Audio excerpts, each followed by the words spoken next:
And we're away on the first session of the Forgotten Realms, second edition.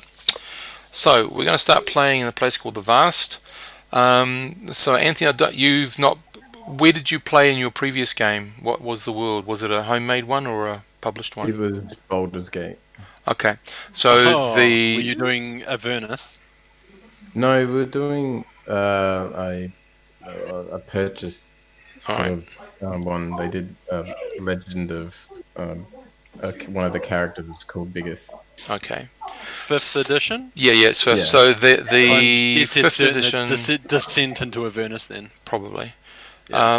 The 5th edition Forgotten Realms is slightly different to 2nd edition.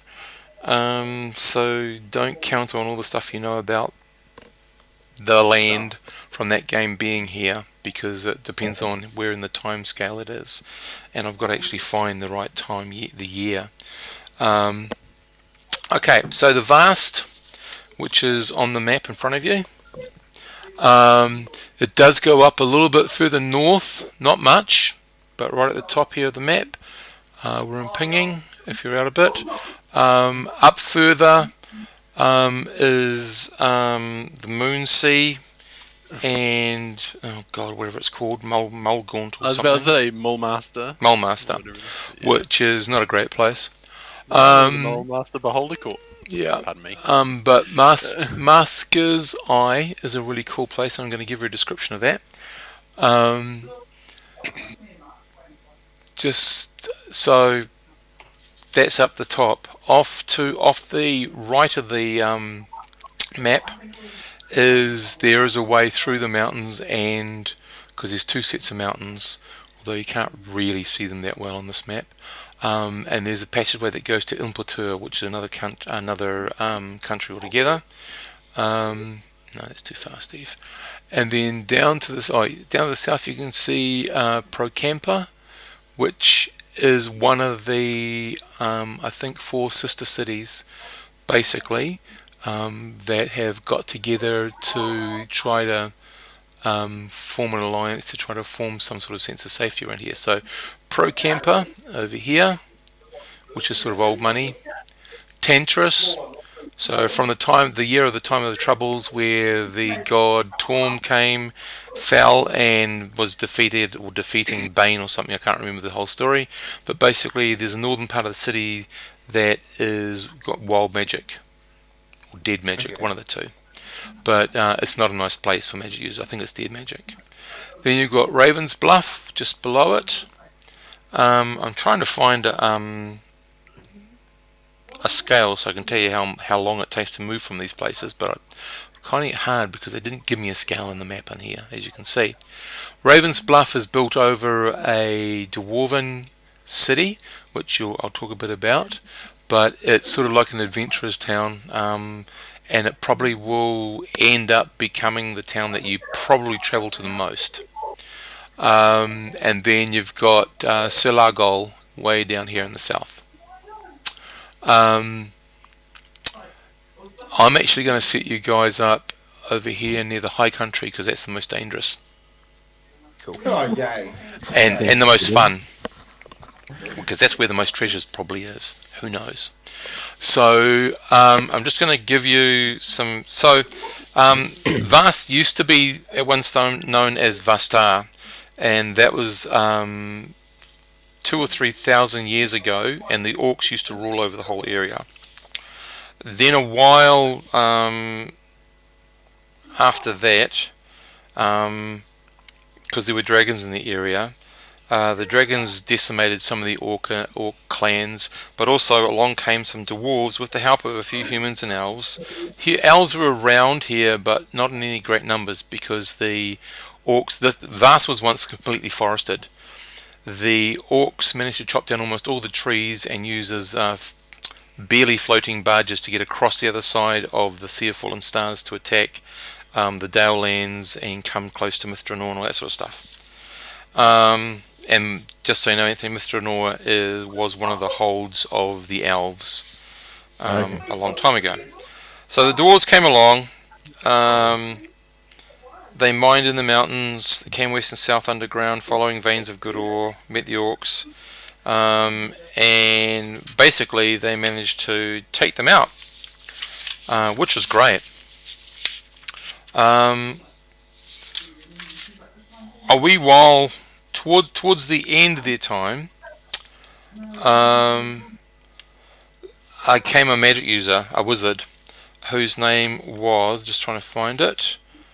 So the king was called Tua, or Tua Stonebeard. Great stoic and slow to humour sort of king. Lived in the throne deep under Mount Grimmerfang, where the orcs had once slain the Orcan king to seize control of the realm. So this guy, whose original name was not Masker One Eye, he had another name, and I, for the life of me, can't find it just right now, but Masker. So knowing he had to ask, Masker, when exploring, found a perfect place for him to build his tower. It was shrouded in the mountain mist. As he came upon it one morn, it lay quiet and beautiful, and he decided that would be make his home, and there alone. So he went to petition the king. Masker sought an audience, to granted him an audience, and before all the court. Yeah. Sorry? Someone else just joined. Peter. Cool. He's there. Oh, he popped in, he popped out. He might come into Roll20, into Discord. So, he's there in court, and he asked the Deep King his price for the veil. At his words, silence found like a cloak throughout the Great Hall. Masker had learnt patience in long years of seeking out and experimenting with the art, so he leaned upon his staff and held his peace, his eyes meeting the stony gaze of the Deep King. After he stroked his beard and thought about it, he said he could see that this human must command the art, and in some power too, and yet he was loath to give up any land to humans and trusted powerful mages even less. Finally he said, the veil is yours from rim to rim, and beneath the grass as deep as 4 men standing upon each other's shoulders, upon one condition only. That condition is you pluck out your right eye and give it to me, here and now, and the veil is yours. To the astonishment of the court, Masker did that without hesitation. Tua found a new respect for him, and ever since then, Masker's been known as Masker the One Eye. He's been dead. He lived for about several hundred years, but he's been dead for a while. The dwarven reign lasted for around about 40 years.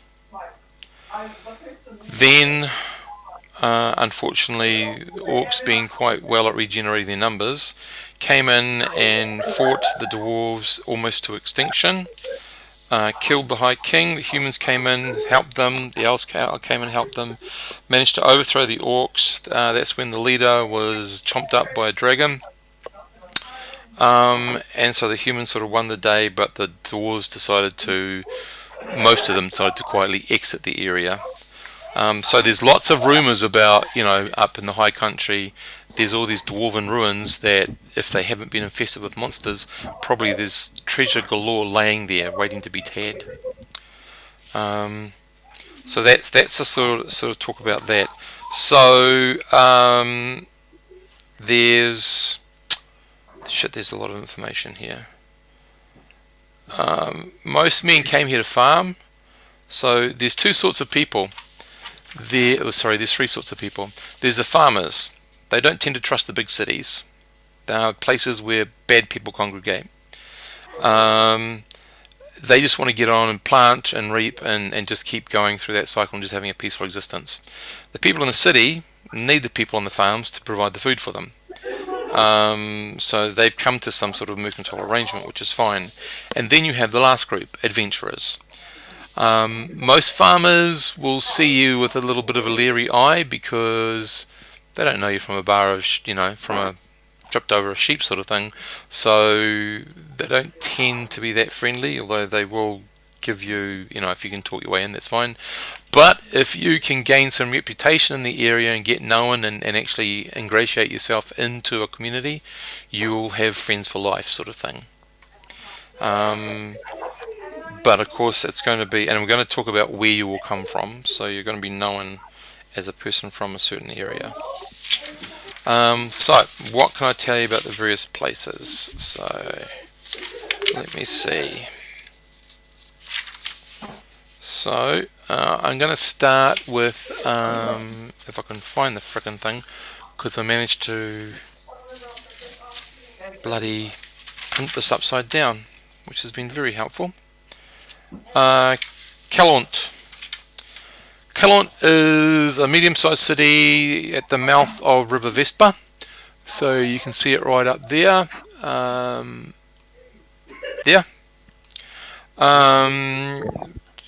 Just as Ravens Bluff, which is way down here, sits at the Fire River mouth.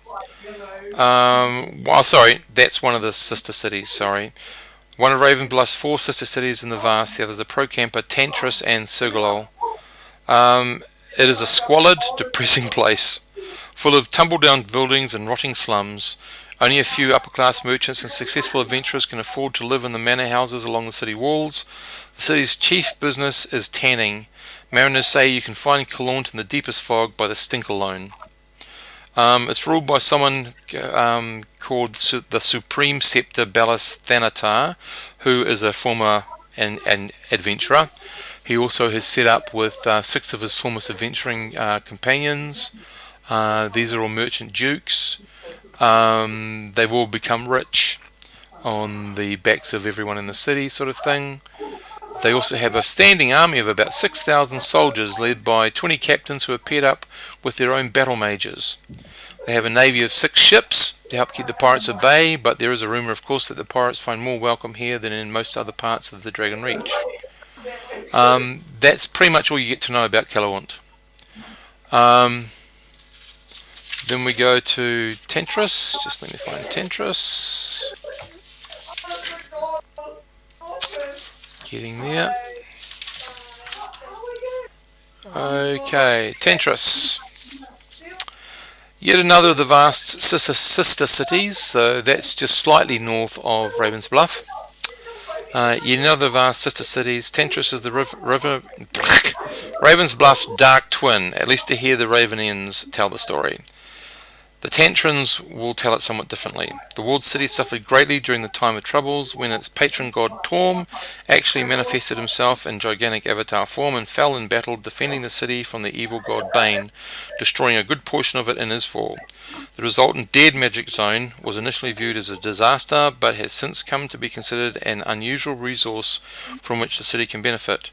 Those who have something to fear from wizards find it a place of refuge, and many of those who have angered the Zentarum or the Red Wizards of Thay flee here and use the zone, as it's called, as a bolt hole.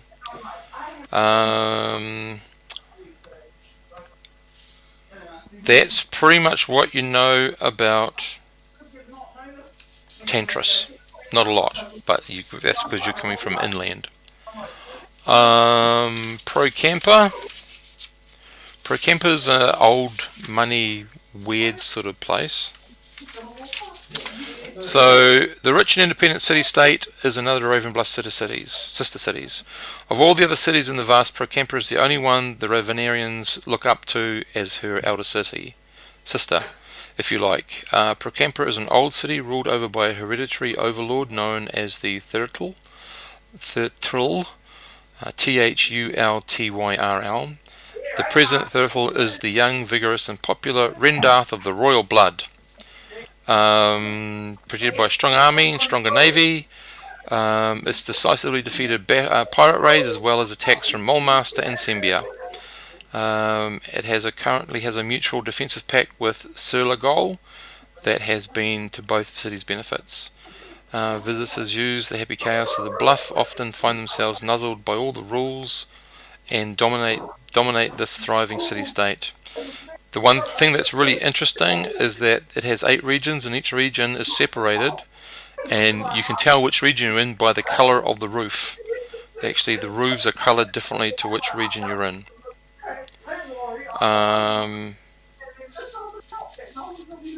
Yeah, that's pretty much Procamper. Sergolol, when I can find Sergolol. Here we go, Sergolol, way down the southernmost city of the bunch. So that means there's 5. Okay, known as the gateway to the unapproachable east, and I'll show you a bigger map at some stage. This prosperous port town is the last and smallest of Ravenbuff's sister cities. Located in the southernmost point of the Vast, just outside the Dragon Reach, it is a crossroads for traders from the Vast, Impultur, the Old Empires, and the Vilhon Reach. Many dwarves also pass through on errands to their scattered kin. Silagol has been long been allied with Procampa in a mutual beneficial association. While just as old as its partner, Silagol's exposed position has resulted in its being burned down repeatedly by pirates, invaders, orcish hordes, and other interlopers.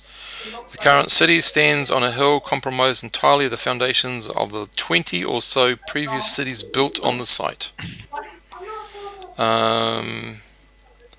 That's pretty much what you know about Silagol. Not a lot, but that's what you know about them. So, those are the big cities.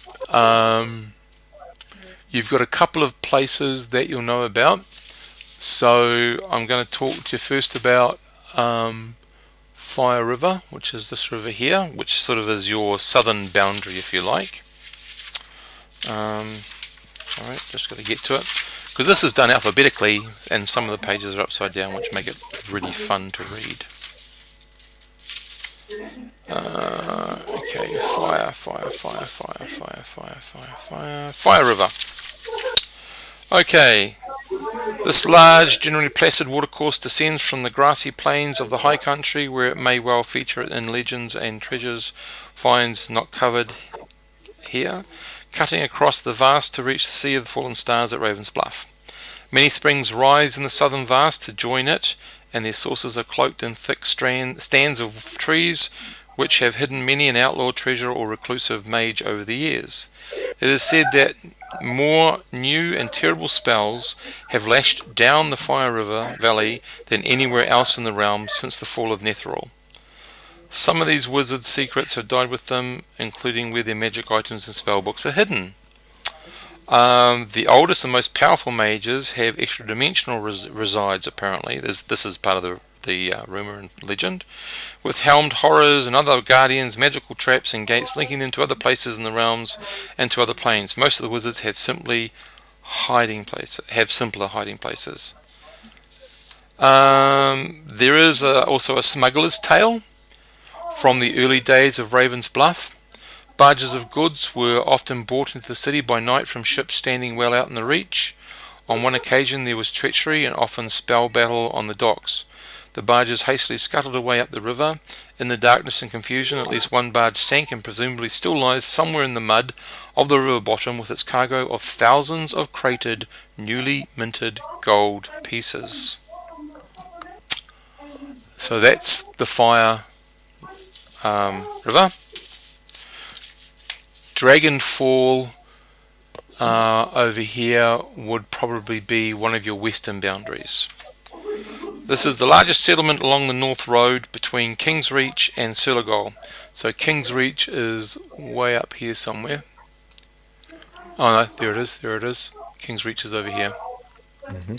And Silagol, of course, is down there. So, named for a spring that cascades down a bluff beside the road and runs down to the Fire River. Of old it was the lair of a fearsome red dragon named Halagulautha Firewings. Some say that the Fire River's name comes from the devastation this great worm wrought on orc, dwarf, and human encampments and settlements up and down the river, until a human adventuring band finally slew her. Rather than cut off its hoards of treasure, the survivors founded a stronghold on the site. Their headquarters eventually became the fortified Inn of the Dragon, and the centre of a growing village, populated largely by their descendants. Dragonfall stands where the North Road and the Helintar Ride meet, just north of the Fire River. The village stands on a crag overlooking the only large cataract on the Fire River. There are lots of rumours about where the treasure hoard still is, or whether it's been used up. There's also a local belief that the dragon made its lair here rather than on a taller, more easily defendable peak in the nearby Troll Mountains, because it knew of dwarf storage caverns full of gold under the crag, and hoped to eventually trick, bribe, or bully smaller creatures to dig down to the riches and bringing them up to her. So lots of rumours. Remember, you've got 2,000 years almost of rumours around this place. Dead Tree Hollow is our next lovely little place, I believe, over here.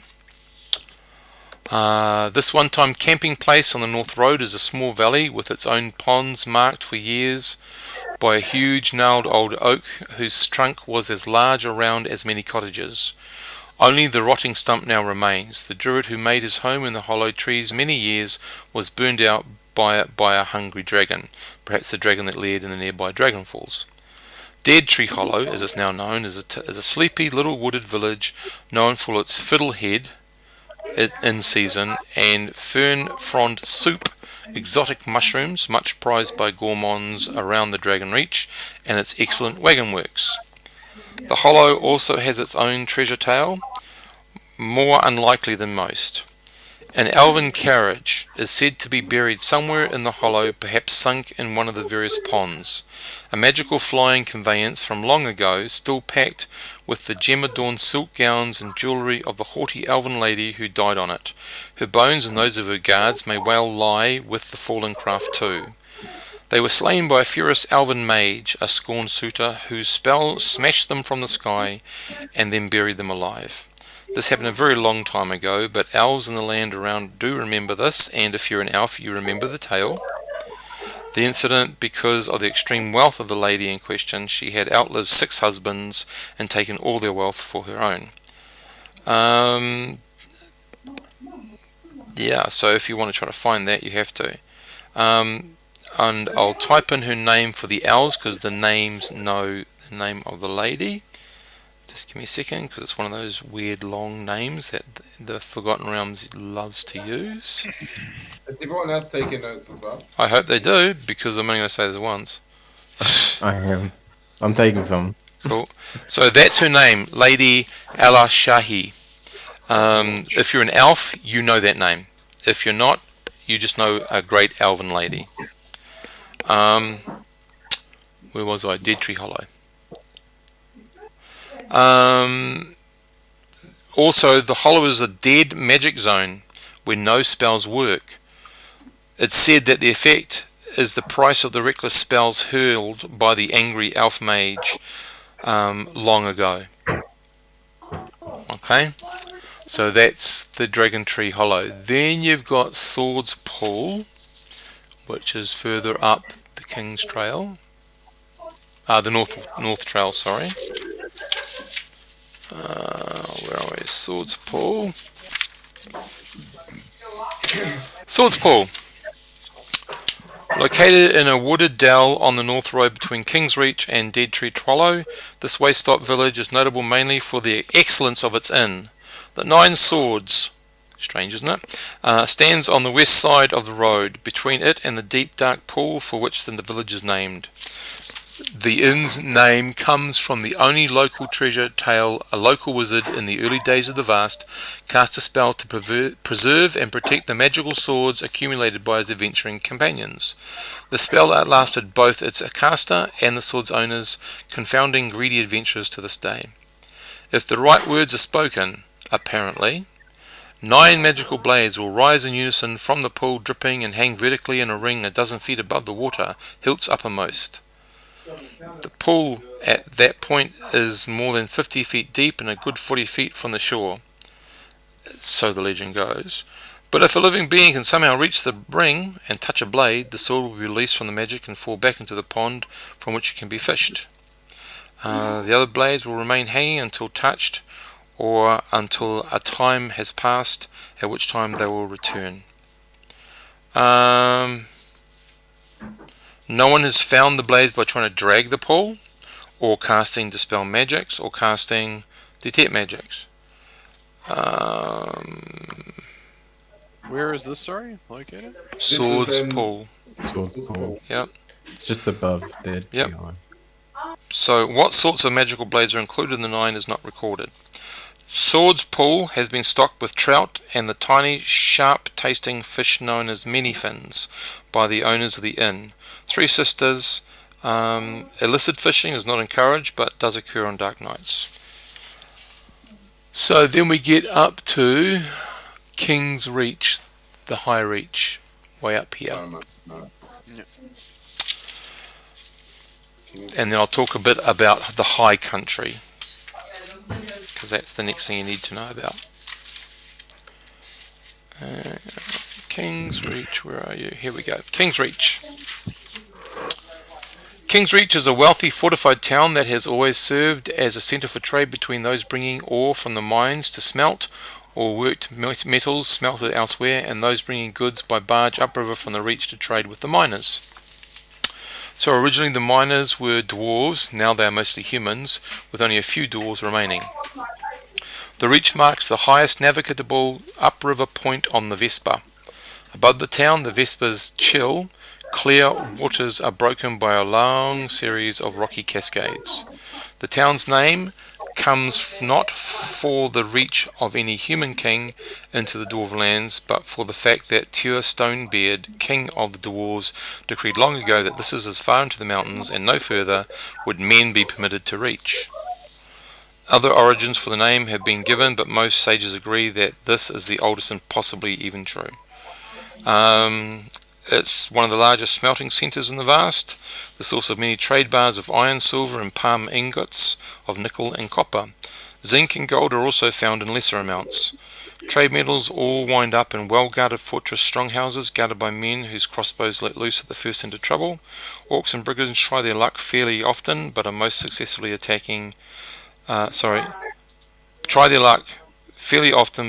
most successful attacking mule trains of ore in the mountains than in overwhelming the defences of King's Reach.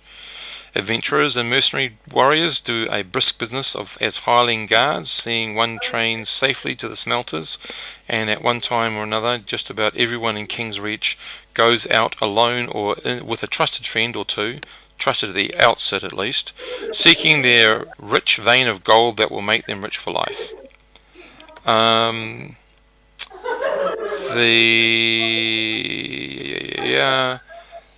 The Troll Mountains to the northwest, not the giant spike mountains, have been said to be worked out and have become infested with lots of monsters again. It was known... hang on, let's have a look. Orcs lurk around the peaks and mountain valleys, as well as bugbears, human brigands and other predators. What else can I tell you?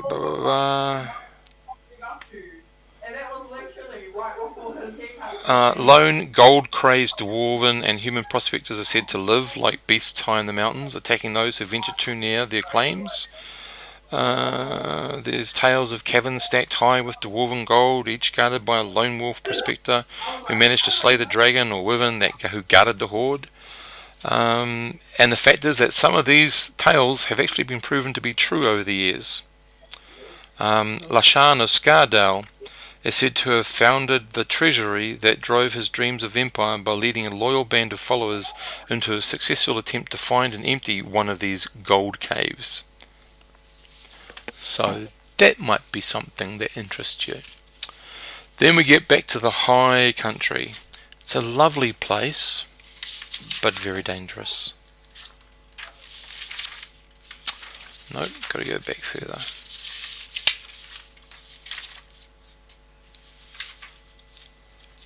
Okay, and no, you've got no woods near you, so you don't have to worry too much about that. The High Country. High Country, here we go. Local legends, even in the days when the Orcs ruled, have always held that the High Country was home to an elusive, unseen people.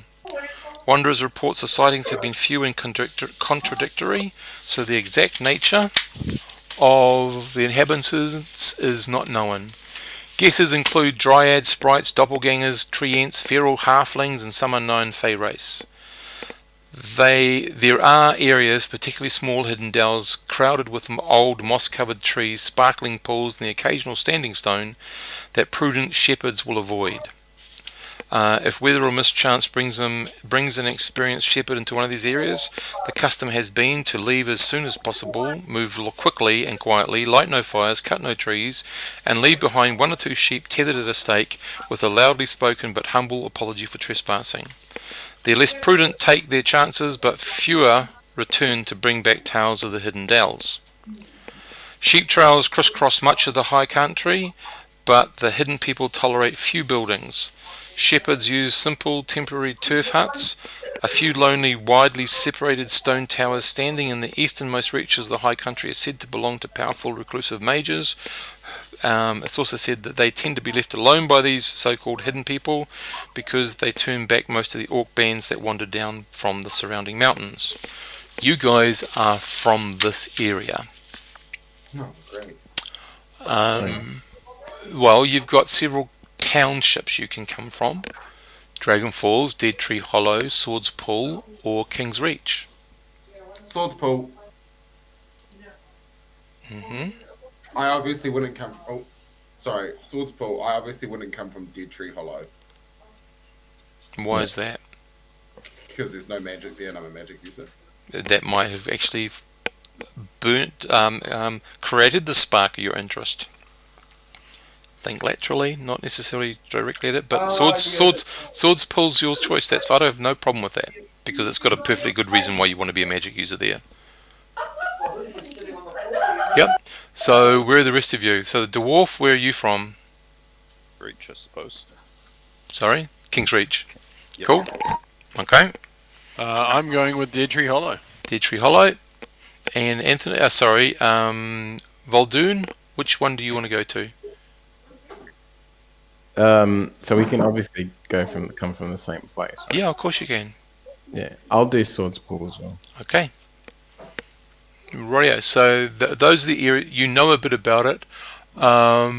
So because you're close to it, I'm going to talk to you just a tiny bit about Fallen Tree. Okay. Just because it's a fairly close-ish place. So Fallen Tree. It's a wayside village, and it's got its name just how you think it did. Located at the meeting of two trails, a thing called Blowen's Trail, linking Calaunt with the Northern Road at Dead Tree Hollow via Tindalar and Sendrin, and Feldar's Trail, which runs from Fallen Tree to Moss Bridges via Dark Hollow and Higher Bank Forest. These are places you'll get to know. Fallen Tree is a place of dark pines and horse farms. Of old, it was a haunt of brigands who could hide in any of a dozen pine woods among the rolling hills and swoop down on travellers at full gallop or fell a tall pine across a road, forcing a hurrying caravan to a halt in the grip of a brigand ambush. Many merchants took to avoiding the area altogether, forcing the brigands to ride further and further afield. Other traders used to band together into large caravans, hiring small armies of guards. Fallen Tree was the field for several pitched battles, and many brigand cabals died without leaving anyone alive to know where their loot was hidden. Over the years, several of the more powerful brigands were all slain.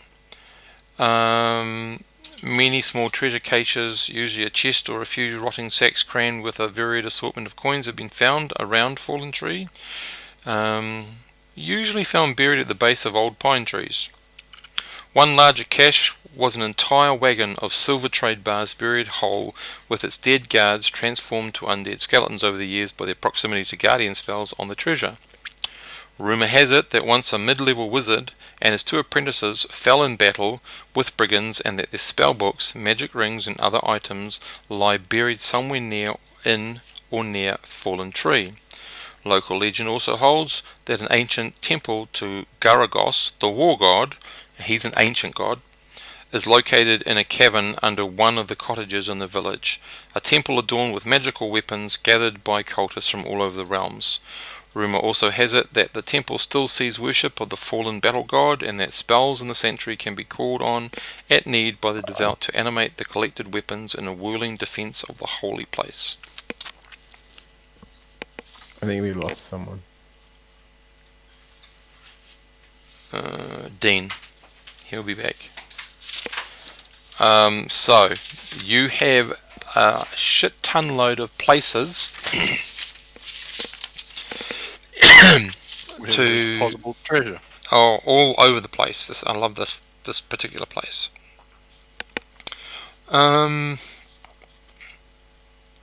Yeah. So this is the vast. You can go exploring further. You're in one of the more dangerous places.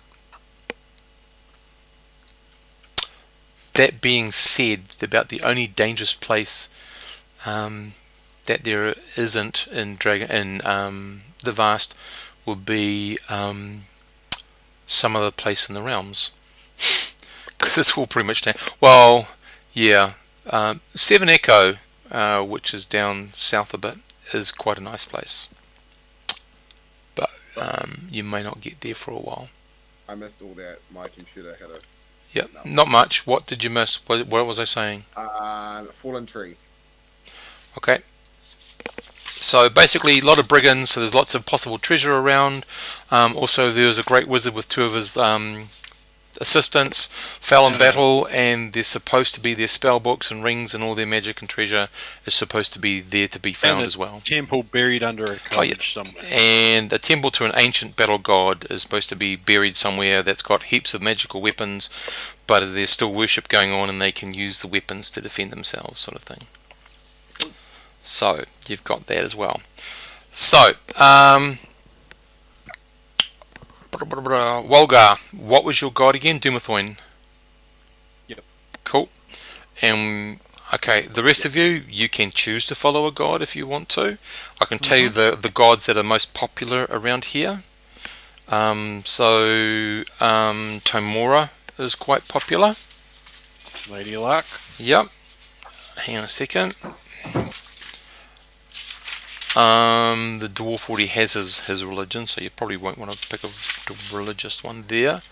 I've forgotten his name, but the elven god of travel, of movement, Wanderer, Bran or something. I can't remember. It's not Bran, it's something else. It's oh shit! I was looking at it earlier. Yeah.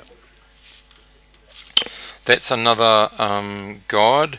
There's also some rather interesting ones. In Calaunt, there is a high priestess of Loviata. There is a temple to Saloon. Smaller shrines to Oral, Malar, and Talos, as well as Lyra, the Joybringer. Trying to find it quickly, can't find it quickly.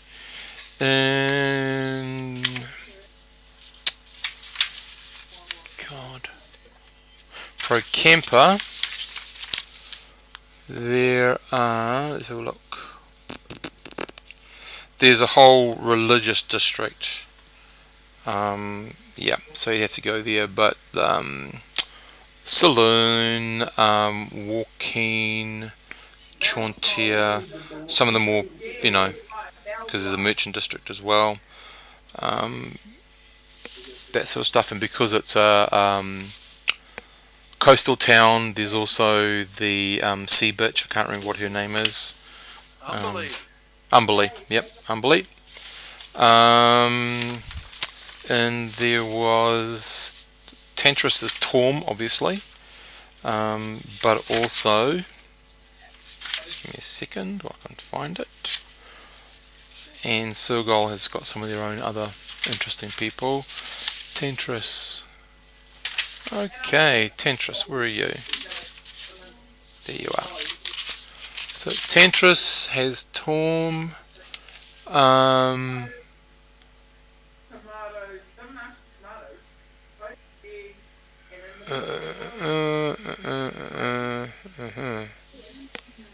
So they also have Tempest, Lathander, Morning Glory, Gond, Saloon, Melil, Timora. There are also rumoured to be shrines to Loviata, Umberlee, and Cyric. Yeah. Last one. Yeah, well. Silagol. Burn that one to the ground. Yeah, you're a bit far away, Andy. I was just saying, fine and burn that one to the ground. Yep. Yeah, definitely. Well, in Silagol they have to Saloon. They have Umberlee. They also have Shah. Some of the Shah's rumoured. yeah, that's who they have. So those are some of the human or elven, and you've got the elven wanderer god. You've also got there's a couple of halfling gods, but yeah, you probably want to take something a bit more mainstream. Timora is always good because the Lady of Luck, but up to you. So, anyone worshipping a particular god? Let's go with Lady Luck. Okay, Timora, Tymora. There's no reason why you can't worship two. If you want to worship Saloon as well, which is the moon goddess, which is also I think tied into magic. Yeah, I'll take Saloon. I'm not sure, but there is one that is magic based, but I can't remember what she was. Yep. And Anthony, your guy, is he into worshipping anything in particular? I would have said maybe the travel god. Okay, we'll find his name and we'll get him back to you. But that's cool. He's an elvish. Is an elf? Yeah. Yeah. Starlight, Twilight, Mal, no, the Draconics, God of Outcasts, God of Divination, God of Bards and Minstrels. I think this is God of Wandering or something. God of Mountains, Rivers, Wilderness. God of Hunting, Archery, Survival. God of Abundance, Gardens and Harvest. God of Nature, Woodlands. I'll just do the god of History and hunting and knowledge. survival. That's fun. What's that one? What, sorry? The one that the god of hunting and survival. Solinor. Oh yeah, he's not bad. Yep. Yep. He was Okay, also the guardian of the boundaries between civilization and the wilds. which is perfect for a ranger. Yep. And Zoastria, what's he or she worshipping? She worships Sehanin. Okay, and that's the goddess of. Goddess of the moon, dreams, mysteries, Yep. secrets, travels, journeys. Cool. Yeah, she's also the elven goddess of the dead and patron of all moon elves. Excellent. So yes, so you'll be the. So hang on, because the elves here are wood elves in this area. So I'm not sure. I think they're green elves or something in realm speak. They're literally called wood elves or wild elves. Okay, wood elves. So Because if I'm recalling the 5 forms of elf in you got moon, the sun. realm, you've got moon and sun. Sun are the big haughty, usually Grey. like to live in. Oh, the high elves. Yeah, they're the ones that like to live in purest colonies on their own. Moon elves are your standard wandering grey elves. Wild elves, wood elves are your green elves, so to speak. They're the ones that love the forest. And then, of course, you've got the aquatics and the drow. Yeah. And So if you venture far enough into the mountains, you may find an Avariel.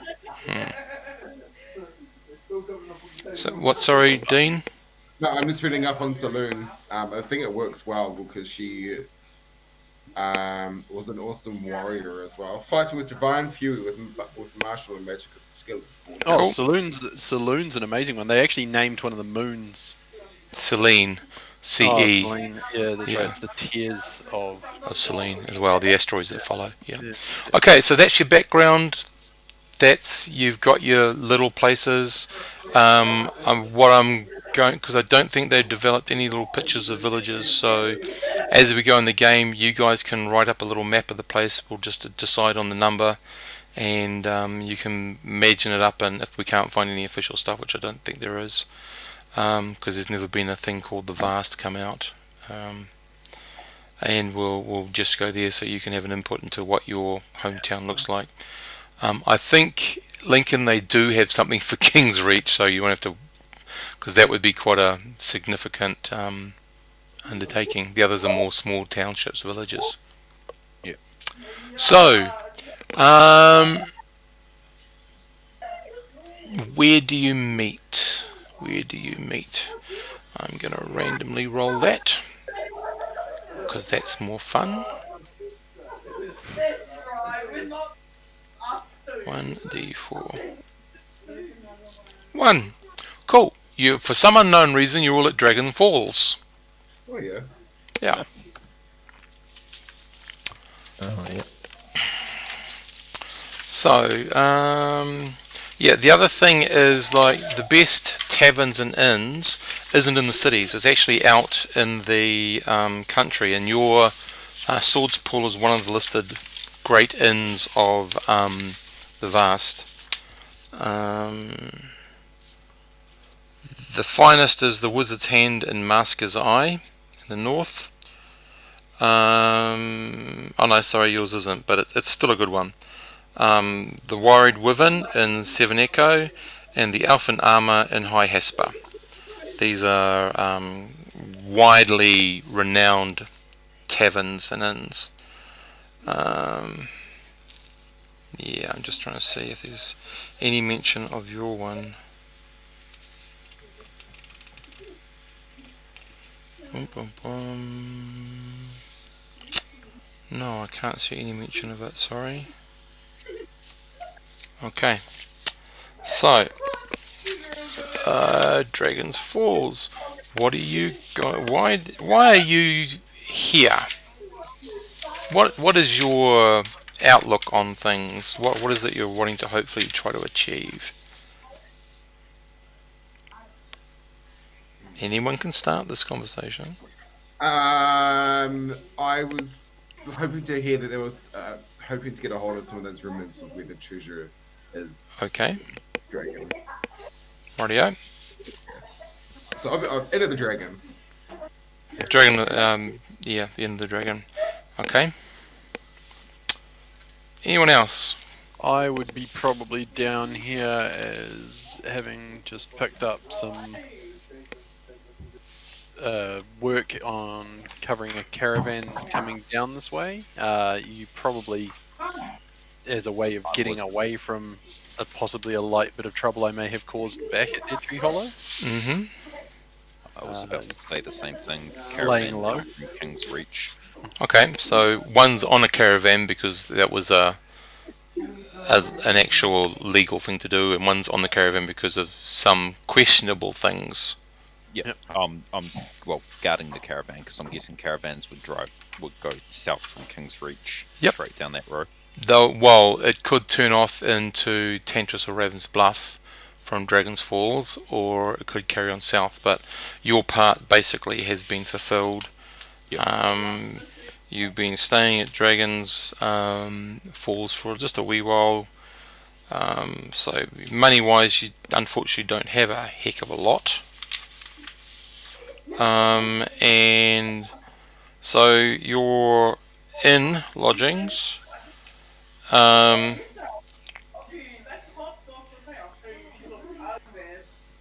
So let's have a look. In lodgings, common or poor. Okay, yeah. So common would have cost you 5 silver pieces a day. Let's say you were there for 4 days. So, and your meals per day were probably common, 3 silver pieces per meal. So you're probably using up a bit of your money. So what was that? 5 silver per day plus 5 silver for the donkey. Oh, and then there's the donkey. Okay, hang on a second. Spending 1 gold, 1.3 gold. Yeah. 2 meals a day, 1.6 gold per day. Fucking hell. Okay, so probably this time sitting here waiting to do something, cogitating, relaxing, healing, or whatever, has probably used up a lot of your money that you got from the guarding duty. Yep. Yep. Okay, and what is Volduin doing here? I escorted a traveler who wanted to go to Dragon Falls and see the lair, the dragon lair. Okay. And I escorted him as like protection. Yep. And he's since left or doing his own thing. Cool. Yeah. So you're sort of at the end of your job too. And Vera, what is she? Oh, you've told me. No, you haven't told me. What is Vera doing here? I was interested in the rumors about the Dragonland. That's it. Thank you. Okay, so you find yourself in the Inn of the Dragon. It's probably 1 or 2 days away from when you have to really start moving and think of what you're going to do next. You've gotten to know each other a little bit. So we might start with just a very quick description. Of ourselves. Yeah, to the group so they know what they're looking at. Right, so Zoestria is a fairly tall, well, very tall for an elf, female moon elf, which, as we know, is quite rare to the region. When you say very tall, what are you telling me about her 5 height? foot, 5 foot. Okay, cool. that's huge for a female elf. Yep. She does still seem to be quite young. She boasts, obviously, some fairly nice gear, a nice suit of leather armor, decent like weaponry, longsword, daggers, a short bow. In terms of like physical description, she's fairly, plain, dark black hair, very pale skin, and grey eyes. Yep. No other obvious sort of features. She does keep that hair, pulled back, sort of ponytail, indicating that she probably cares about it getting in her face in the event of a fight or a scrap. Right. But yeah, she carries herself with a fairly decent air of authority. And she's from somewhere in the west. Yeah. Okay, cool. I didn't realize you could pick like what sort of elf we were, but I know I'm an elf. Vera is an elf. So, are you local? Is the biggest question. Are you from this area, or are you from somewhere outside and having moved in? I would want to be someone outside having moved in. Right, so your most travelled elves are your moon elves. Okay. Well, that makes sense. I've got Celine. 4 foot. I don't know. Bright blue eyes. Female? Female. Always female. Roll a d10.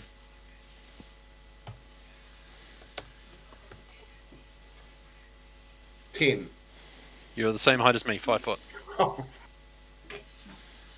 Okay, I'm not a short elf. And she is deadly with a quarterstaff. She's rather proficient in it. That's all I've got. I don't think of anything much further than that. Okay. Physical description, your eyes will be either grey, green, or they are usually a solid black. Okay, we'll go green. Hair is almost always black only. Oh yeah, black hair. And your skin can vary anything from pale to bronze. Bronze, green-eyed, black hair. That's me. Cool. Okay. Cool. I am Volga.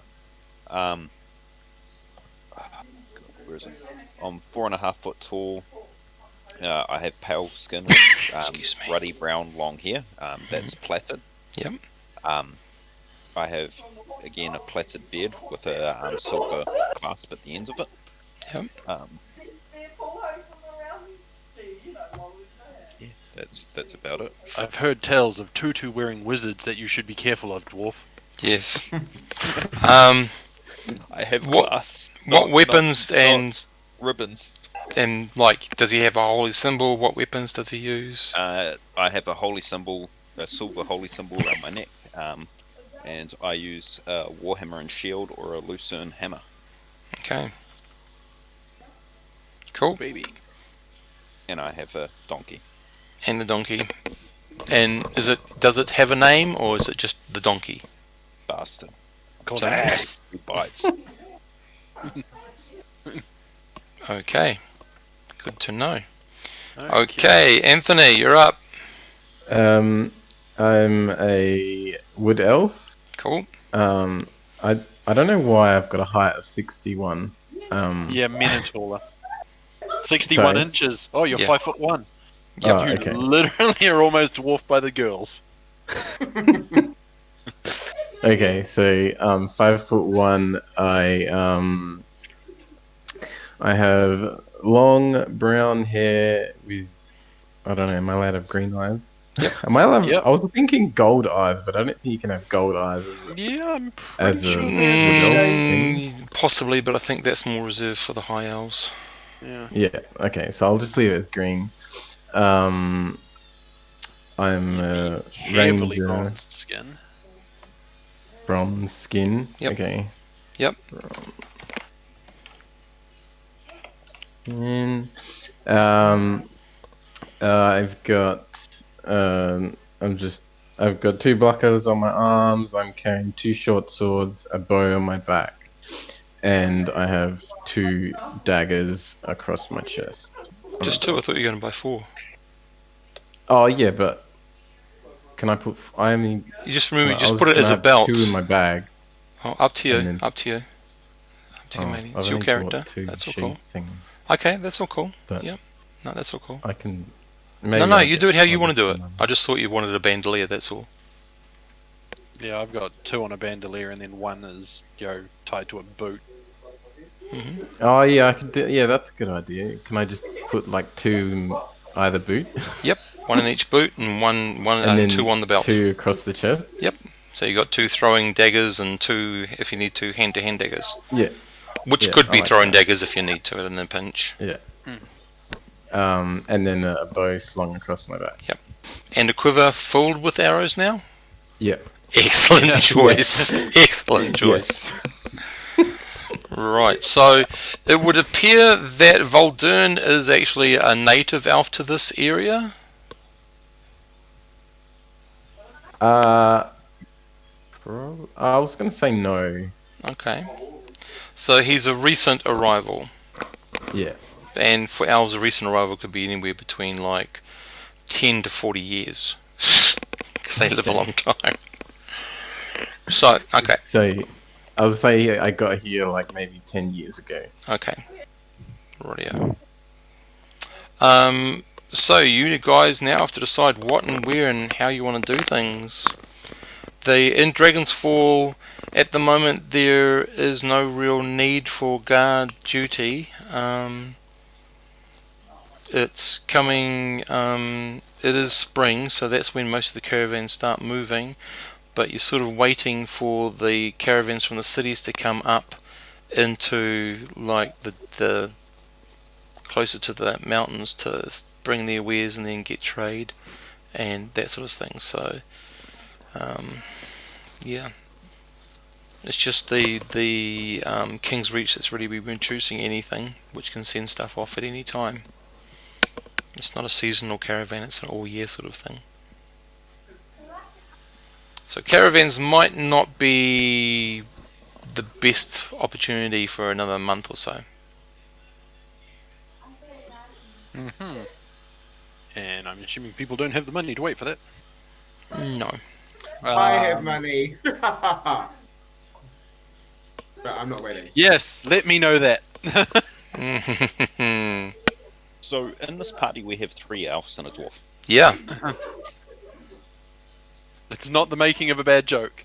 So 3 elves and a dwarf are sitting in an inn. One turns to his mate and says, Yeah. "Let's do something."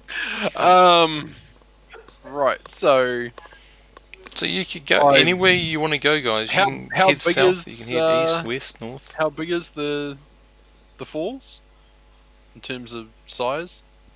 About 40, 50 feet. No, I mean in terms of the township. About 500 to 600 people. Oh, piss all. Let's find somewhere bigger. It's small. It's Right. it's like a big village, a small township. Because it sits on a crossroad, it's also very close to the bridge/ford across the Fire River. Yeah. I'm just gonna grab a jump. Yep. I'll go. Oh, cool. Okay, so Anyone got any ideas for a get I rich don't quick scheme? don't think that this was the right direction for me to actually hitch a ride, because I don't think that a town of 500 or 600 is really going to know anything more about the lady that used to reside in Dead Tree Hollow and left all of her money somewhere stashed. Mm-hmm. So I'm keen to move on. Back. But you have no direction. So you do have rumours where Well, treasure I have- lies. I have a direction of probably not back to Dead Tree Hollow for at least a few weeks, Mm-hmm. so that I'm somewhat long forgotten. Let's head east. Sorry? East into the wilds.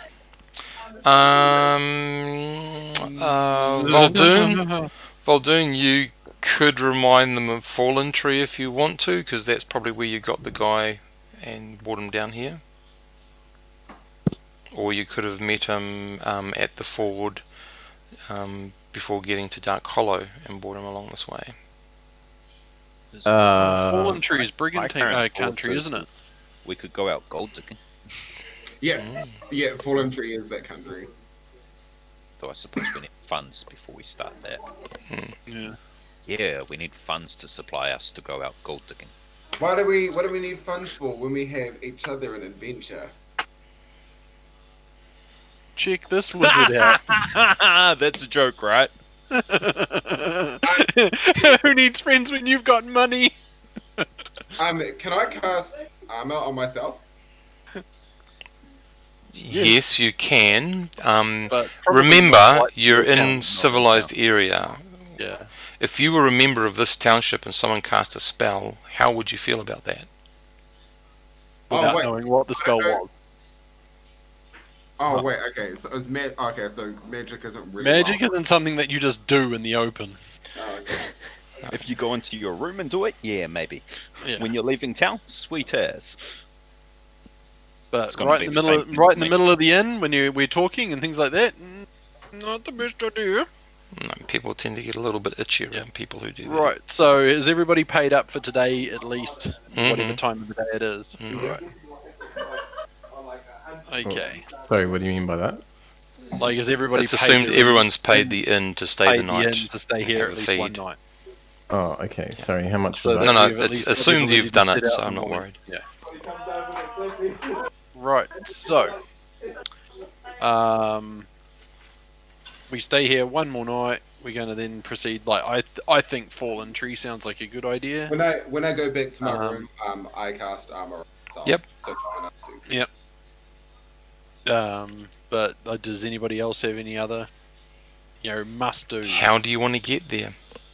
Well, I was thinking we take the west road across the ford to Dark Hollow, and then we follow the trail up. The other one you don't have to follow. Go across a ford or a bridge.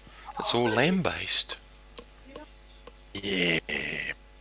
But But.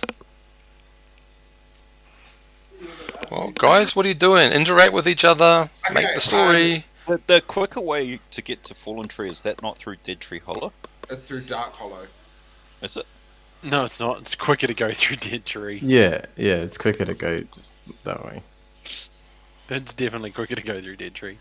Well, I mean, as long as you're interested in skipping the town, like, it's a boring little place. I don't see what it's. How far away is it? A day or two? Literally. Like, It's at about your 3 pace. hexes away, and I'm assuming that unless I've got to change the scale, if I zoom in, I think actually that I'm going to change the hexes colour away. of the hexes because I can't bloody see them. You're right. It's literally 2 hex travel. There we go. We can see we better. could- It's travel directly 1, 2.5. 2.5 hexes travel, and I'm going to assume at the moment that a hex here is 12 miles. Okay, which is I might make that. Might have to double or something, but that's what I'm thinking it's going to be. which if you're traveling at. Did you manage to bring yourself back up? Yeah, I can travel at 4. Okay, right. So That means that, Remember, the donkey can only travel at 9. yeah, the he donkey travels faster than the faster than dwarf. If I put my shield and my weapon on the donkey, I can travel at 6. Okay. But that means I am completely unarmed. Until you can get them off the donkey. Sorry, how do I work out my traveling speed? So you You worked out your encumbrance, how much you weigh, How much shit you're carrying? Okay. and then you cross-reference it on the encumbrance at the end of equipment chapter. And what's your strength? Because 13. Okay. The like, strength how is. much slower would it be for us to travel just kind of northwest, and try and hit The 43? same speed. You're traveling the same speed whichever way you go because of your encumbrance. No, he's saying don't bother, going that northeast to Dead Tree first. He's just saying if we just go straight north. At that You are point, not if we following don't- a we don't- road, which means you if can we- get lost. Yeah. Yeah, I was about to say, if we don't catch the trail, then we end up fucking toddling all the way up until we hit the fucking Vespa. You could go veer all sorts of ways. You could be heading south. What? Where? Why have we got a river in front of us? Oh my god, it's the Fire River. We've turned ourselves around somewhere. Yeah, exactly. Roads actually Navigate increase your decently. speed. In other news, we should probably also go over what our group is good at. Mm. In terms of, I'm assuming people have actually picked their non-weapon proficiencies. I hope they have. Wink, wink. Weapon Is it proficiencies. non-weapon proficiencies? So I'm obviously with the fighter trait. I'm proficient with my. I'm not talking about what weapons you can swing. I am talking about what Chapter 4, proficiencies. other skills you have. E.g., I am very good with Sorry, ropes. chapter 5. I'm very good at dancing, and I'm very good at tumbling. I Acrobatics. No, I have not done that. I left that Okay. because I thought we rolled for them. No, you pick Yeah. them, but you've got a certain amount of slots, and I'll tell you what, go to page 76 to look, and I'll tell you how many slots. I know Anthony's got his done. So, The cleric, Vera has got 4 non-weapon proficiencies, and you get to pick out of below the proficiency table. Next to it. Non-weapon proficiency. Volgar also has 4. Yeah. You get to pick out of the warrior, the general, the wizard, and the general. So warrior, general, and wizard. You don't have to pay any extra. You just pay what the number of slots that it says for Vera. And then And you Volgar get gets priest picked and out of general priest in for general. Volgar. And you get a total of 4. 4.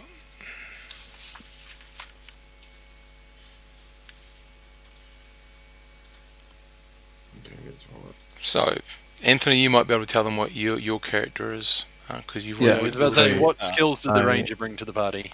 So I have tracking, hunting, set snares, and rope use.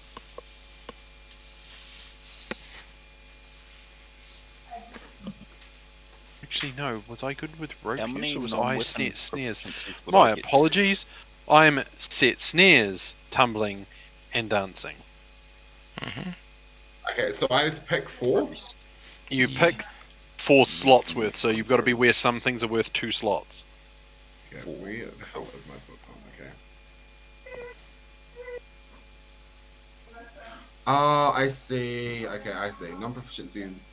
So one that you'd want would definitely be spellcraft. One that the cleric would want would definitely be religion. The priest, Someone in the group know direction sense. yep.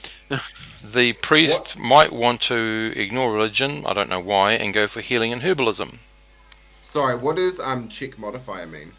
That's okay. So to do An a check for adjustment. a skill, you basically take the stat that it's based off. Yeah. And then you would subtract the check modifier. So Or add the modifier if it's a or plus. add the modifier if it's a plus, and then you roll a dice and you want to roll under. Oh, So easy. let's say I'm doing a set snares check. Well, Anthony Like, can do it. His dexterity- sheet's already filled out. He can roll and Yeah, show I was them about the to say, results. So do a tracking, Anthony. Sorry, Vol'dun. A tracking. Yep, doing a Yeah. tracking roll. Just So so, just go so to your that you proficiencies and just click that because we've added it. Right, There you go. So he rolled a 2. He needed less than 14. He succeeded, and Yep. he succeeded by quite a bit. Okay. So that's it. So you got to pick them and then you got to put them in. Okay, so spellcraft would. This one. Probably be one Very that you want. beneficial. Do you want to read and write? Wait, is that one that you have to buy? Yep. You can use your language choices for it as well if you have a Hmm. high intelligence and you pick that instead. And do you E.g. want healing or E.g., herbalism? I can read and speak. Sorry, I can speak, Common and Elven, but if you ask me to read it, I'm fucked.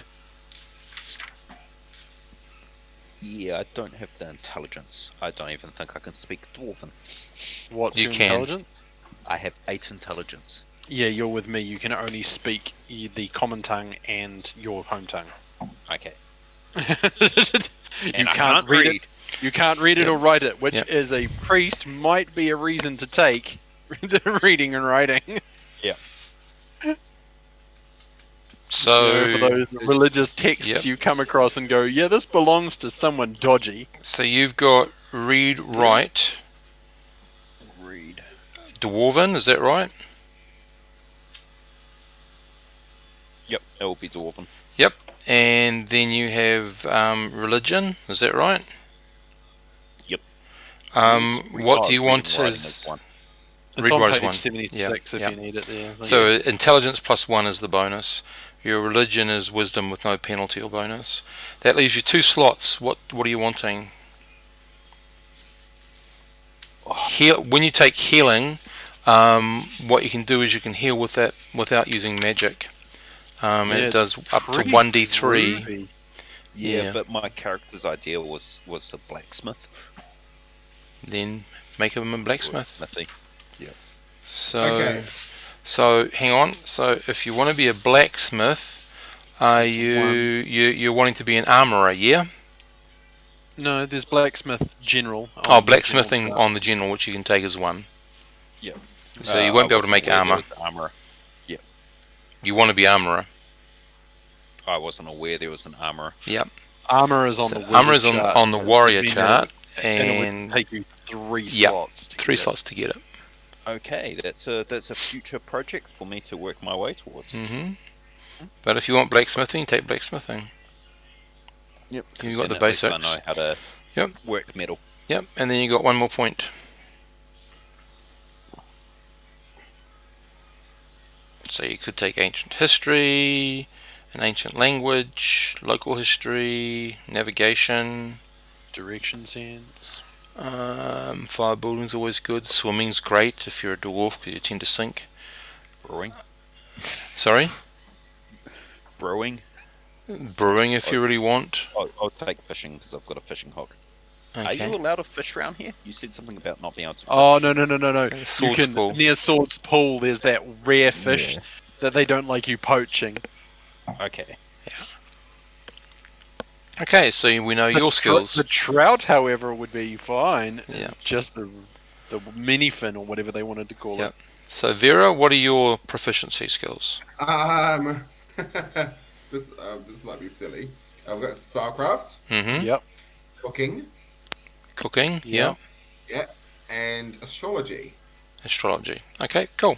Astrology costs 2. You only get 3 points. No, he gets I 4. got 4. He's a wizard. Oh, Rose get 3. So what exactly is astrology?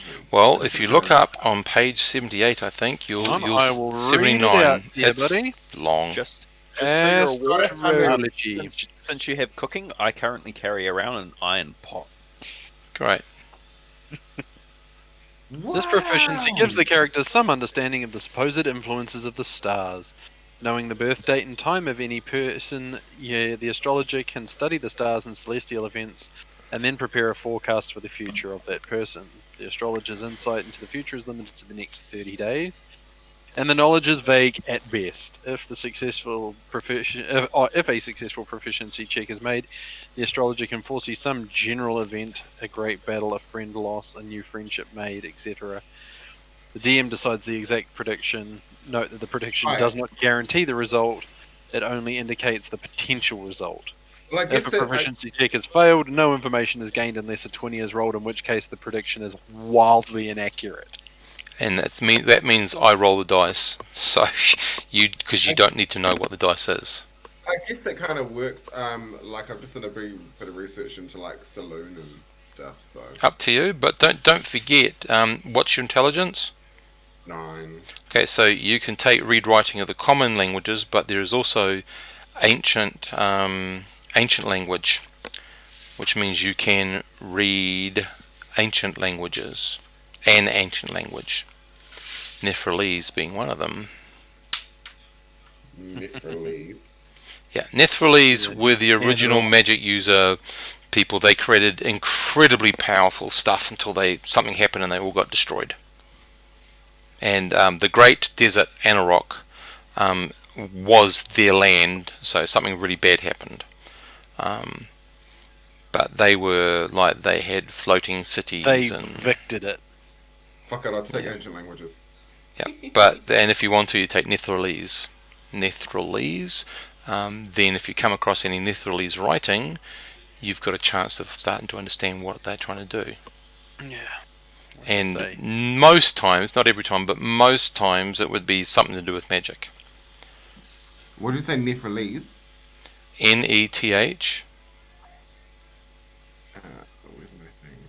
Yeah. Relise, I think it's pronounced. Or Lese, sorry. Is that just a random proficiency, or is it in the book? No, it's called Ancient Languages, which means you can now read it. And the language you've chosen to read is Netherlands. Cool. And then I've got one more. I've got high strength and dex. What's your wisdom? So you've got spellcraft, you've got ancient language Nethralese, cooking. So you might want to take some sort of survival skill, like swimming, weather sense, fire building. Actually, no, Direction sense is always a good one. Perhaps I didn't even recognise that there was fire building there. Yeah, fire building is the ability to build a fire without flint and steel. Becomes very useful sometimes. Yeah, great if you lose all your gear.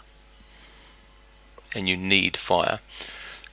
And of course there's lots of big tall mountains with snow caps. Sorry? Swimming. Swimming? Okay, cool. Sorry, Steve. I thought these were randomly run up. No. You pick them what you want. Okay, so everyone's got their. So you now know your group skills.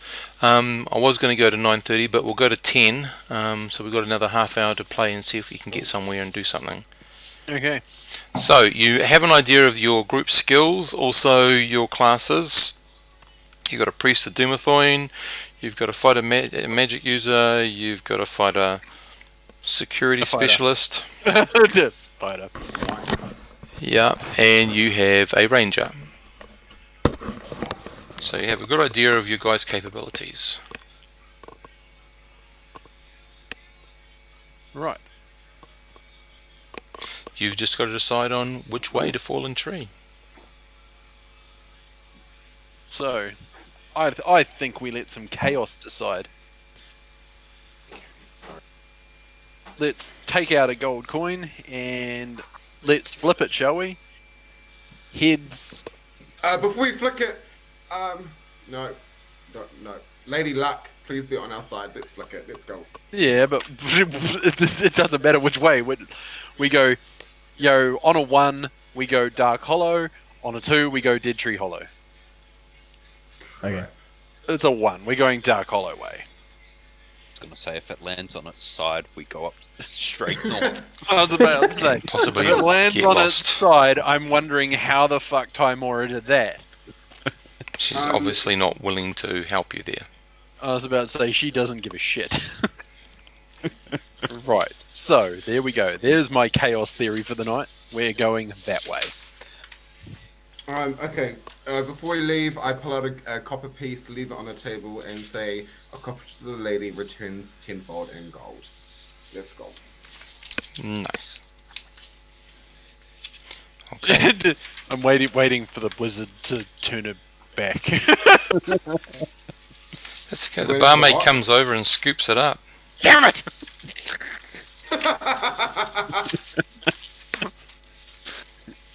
And I walk out the door. You'll What's that, keep, bitch.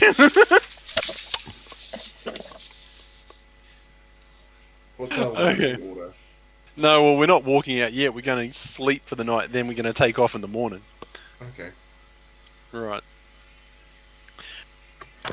Right, so, So when we take early, I do Okay. early in the morning, So yeah, you've wake heard. them up real early. You didn't want to talk to anyone in the tavern about the inn about Dark Hollow, or no? If anybody knows the way from, or it can tell us anything, yeah, well, Well, the bar people know a bit. yeah, so we'll talk to the bar people, we'll spend a few... Okay, well they say, Yeah, well, mind Offers your on way, mail. mind your way. You know, there's fey creatures there with a dark reputation.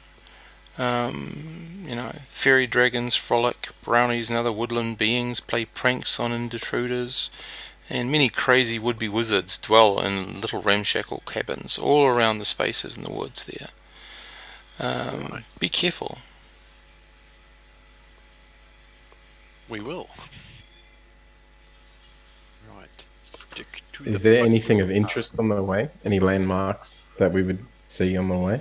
Mainly just the ford, I would imagine. Basically, the only thing would be the occasional standing stones. You would come across a couple of dilapidated standing stone ring circle things, or just individual standing stone, which, to your understanding, would have been once a place sacred to druids or sacred to a particular deity, if you could actually work out what the inscriptions say on the individual standing stones. Okay. So that's probably the stuff that you would see on the way. They are relatively common, more common in the high country, but relatively common over the vast.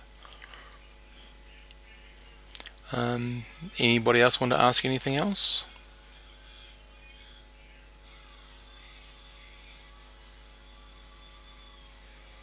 No? Okay. Is the bridge that goes over the stream there?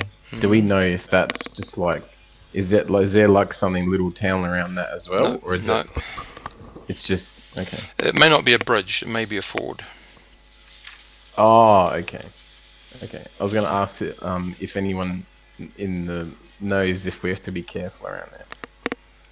Any bridge or ford you should You are be going to be careful. on. You are going to be on edge, mate.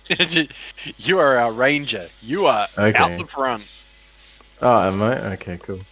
Well, you are the tank. You have the highest hit points, and Yep. you have the skills to hopefully get them around the place, surviving. Okay, so is there anything else you want to do before you leave? Everybody's got food. Yeah, I've got Yep. I've got food. I don't mind cooking for us every now and again. Everybody's got. Boost. Okay. Note to self: the dwarf has booze. Do I have to fill in my AC? Yep, Yep, it does How help. do I work that out? What armor? studded And you have a leather. shield. I've got Studded leather, leather so that's studded. 7. Dexterity. Nothing.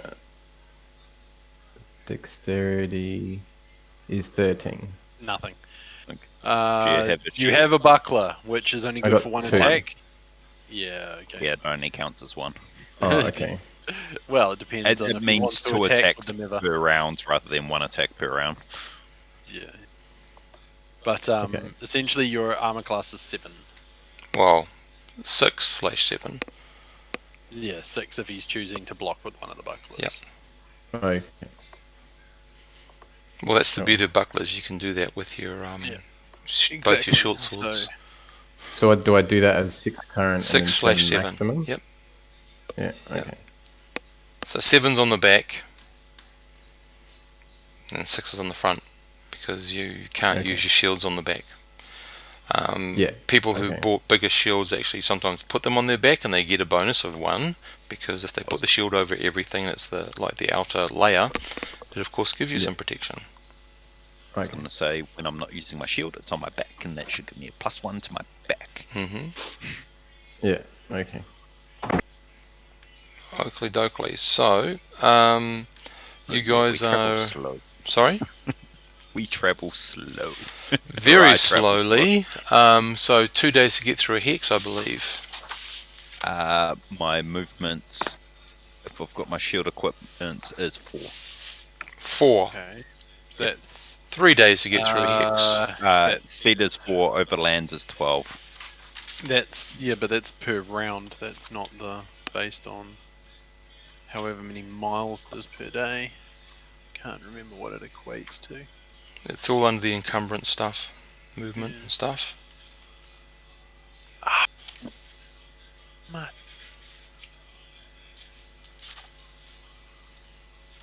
Yeah, dude. You just put down your book. Because you are some kind of tweed. But yeah, I'm pretty sure it's like at best 8 miles per day. Well, just have a look in the encumbrance I'm section. I'm just trying to find it. jamming to find it now. See, this It's is, on page 103. this is the problem when you Okay. play so many Modified different mode. systems. You haven't played second for so long. Okay, so Yeah. So how do I work this out? I'm moderately encumbered. Yep. And then- for you, that's probably a 9.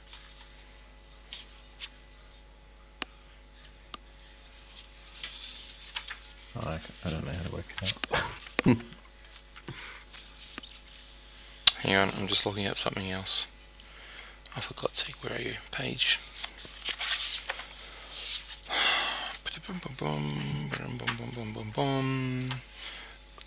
Don't need that crap. What?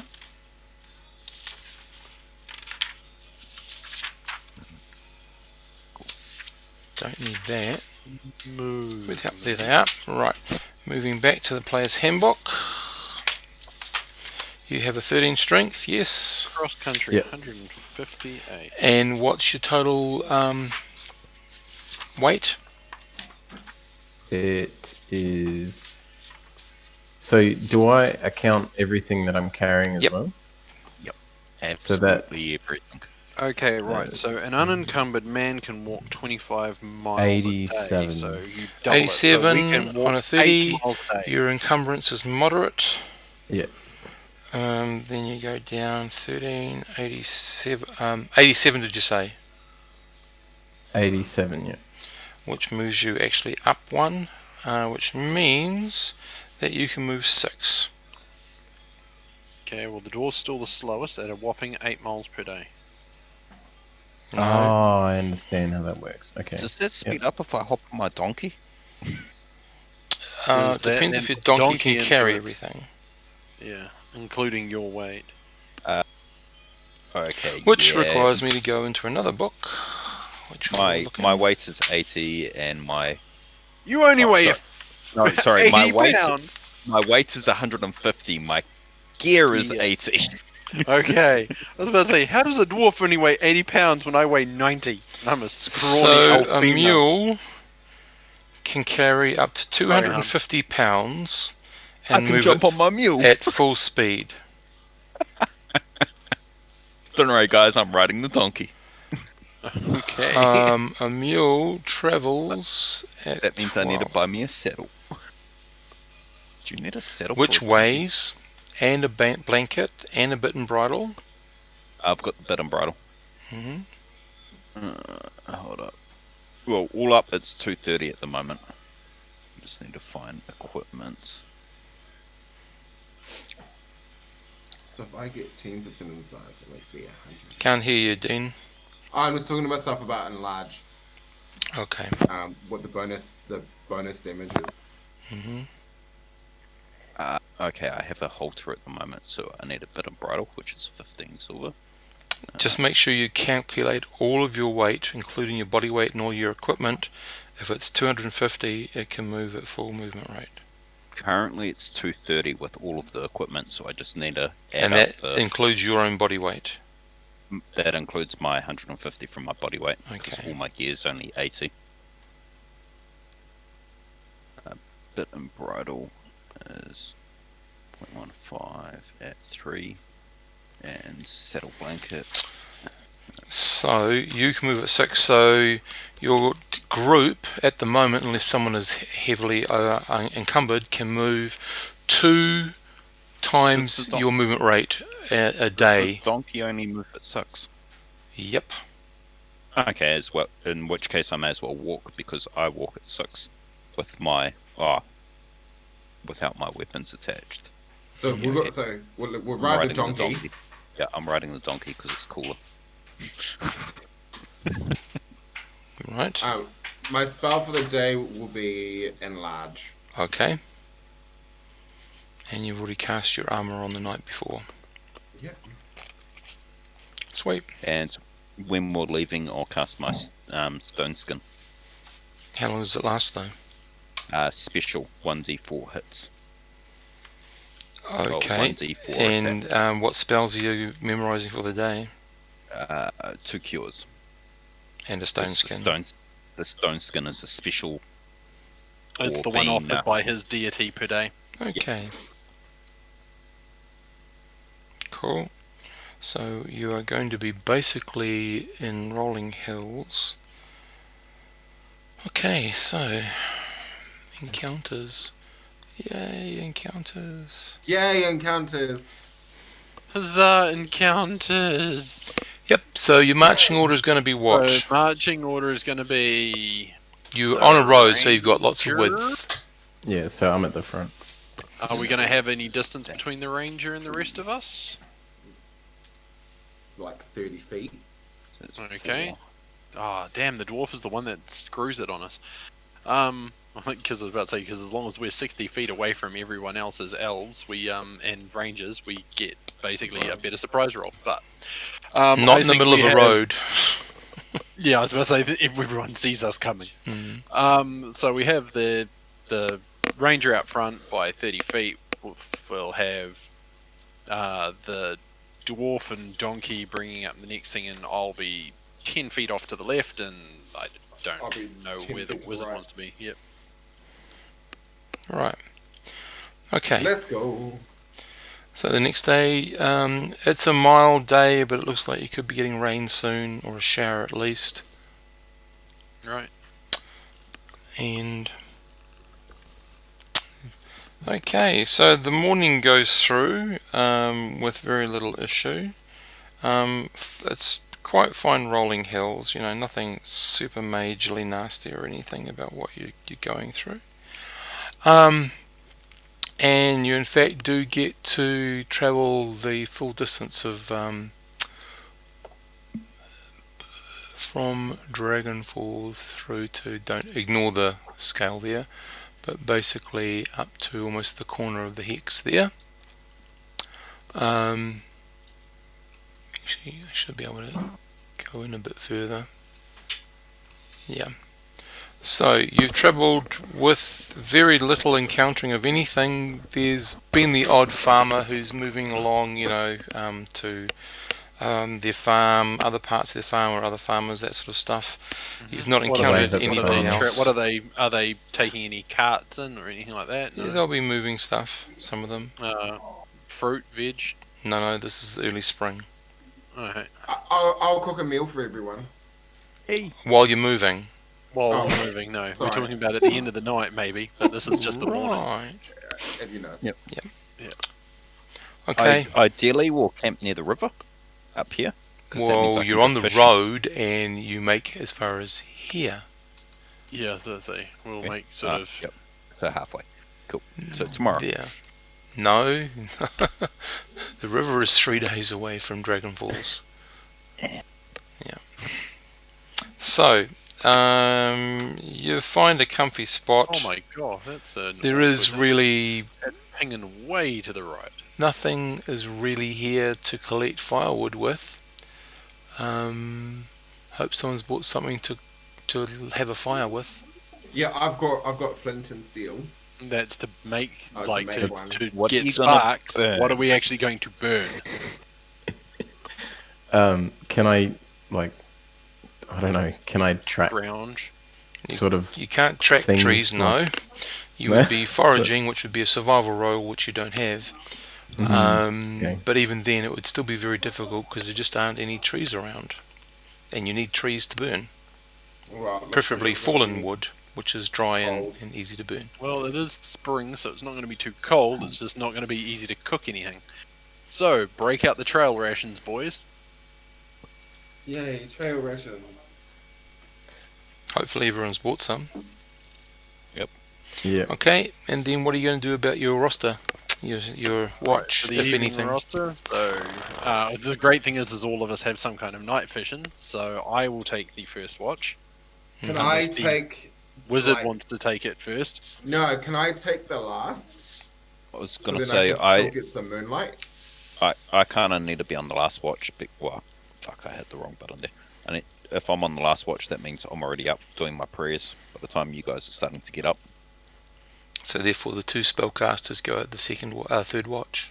That's right, and that way you've got the fighter or two fighter types that can generally stand around a combat if they get surprised up on their own, and then the two wizardy types in the last.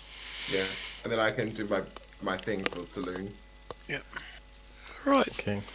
Okay. Right, so I will. You got take the middle time one to there. set- I will take the Volden. time to set some snares, Mhm. though, in the hopes that we can catch something. Oh yeah, I can do that You know, too. overnight. Don't forget that you've bought. What have you bought to set snares with?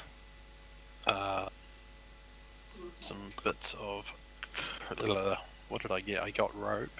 That's Also, probably- I give everyone whistles. You So I bought brought a whistles. whole lot of- He I brought brought whistles. whistles. Right. Or I could just whistle. So it can be like if anything happens and we're asleep. Mm-hmm. Okay. So back to what have you got for? Because I know Anthony's character's bought something for snares. What have you got for snares? Well, basically, I've just got the fishing hooks, some line. Mm-hmm. You Uh, sure you like want to there use was it in line. case it all gets wrecked? So I was Well, gonna only say- one of the two of us really needs to set into something. Mhm. So, if he wants to do it tonight, I'll do it tomorrow. Right. I was only Right. thinking of, let's get something so that we can, Not cook it in the morning for breakfast. not cook it in the morning for breakfast, but you never know. We might be able to trade with a farmer on the Mm-hmm. road. Mm-hmm. And as we go along, we might see a tree That's the Uh-huh. one. or something that we can. I was about to say it's more fallen wood that we need, not straight off the tree. Unless we're I'm interested well and in truly aware of that smoking. because I'm currently burning wet wood in my fire. Oh, nasty. Yep. Great if you want to smoke the meat.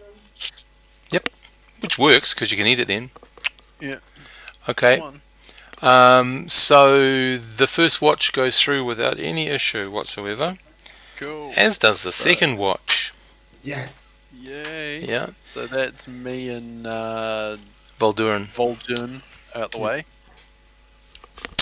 And as the sun starts to rise and you two take turns, one studying spells or the other one praying to the god or whatever for what you need to do, the sun rises and then you can get everyone up, and I need you to give me a set snares roll, please. Vold. Voldurin. Sorry, I don't know. I don't know what I was supposed to get for Just roll a d20. Twine. equipment. Okay. Remember the twine? yeah, Okay. So I'll just roll a d20. Okay. Well, you can go to the Just one. proficiencies and roll it there because you Oh, I can was put about it to in. say, if he's put it in, then he could do that, Yeah. yeah. But if need be, you can... Oh, just over. No, unfortunately, you find nothing in your snares this day. Okay.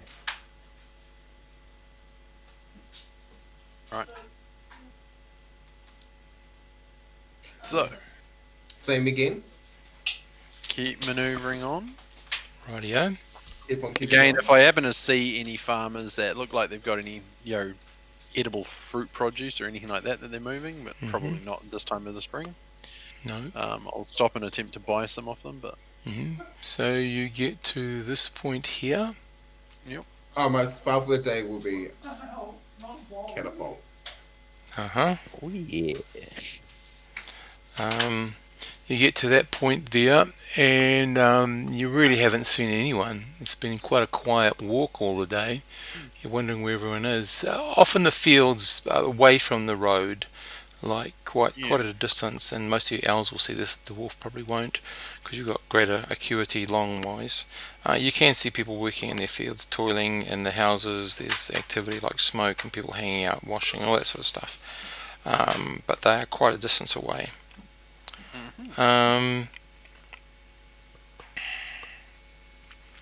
Right, so then you go back to the evening.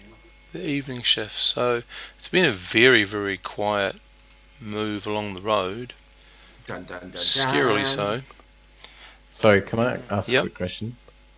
So with the rations, how do you sort of work that out as to what? Keep a you tally. just take. One strike for every day, or one strike for every meal. If you're doing one strike every Okay. day, when you get to 7, you've eaten them all up, or you do 21. okay. But you got to remember, if you do one strike every day, you can't keep track of half rations.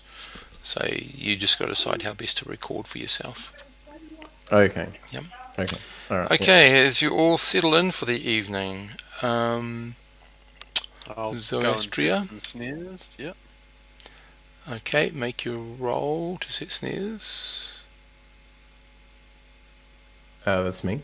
No, No, me. Zoastria. I'm doing Oh, it tonight. okay. And I am rolling, because I haven't bothered to fill in that chart thing yet, I'm rolling against dexterity, and I think I beat it by 4. Okay, so you will have something in the trap by the morrow. Should just survive the night. So the first 2 shifts go through I'd without any issue. love to think that I caught something in my snares that's not, very friendly. And the morning sees you 2 spellcasters doing your thing again, perhaps swapping the order in which you do it. And the snare, you have managed to find yourself. Yeah, so I beat it by 3. Yeah. Right, boom, boom. So you'll have caught a rabbit. One really small bunny. No, quite a nice big hare. But anyway, Okay, right. So, So Steve, how often should you do prayers? Obviously, I'm not a cleric. every day. I Okay. do them morning and night. Yeah. And if shit's about to hit the fan as well. Yeah.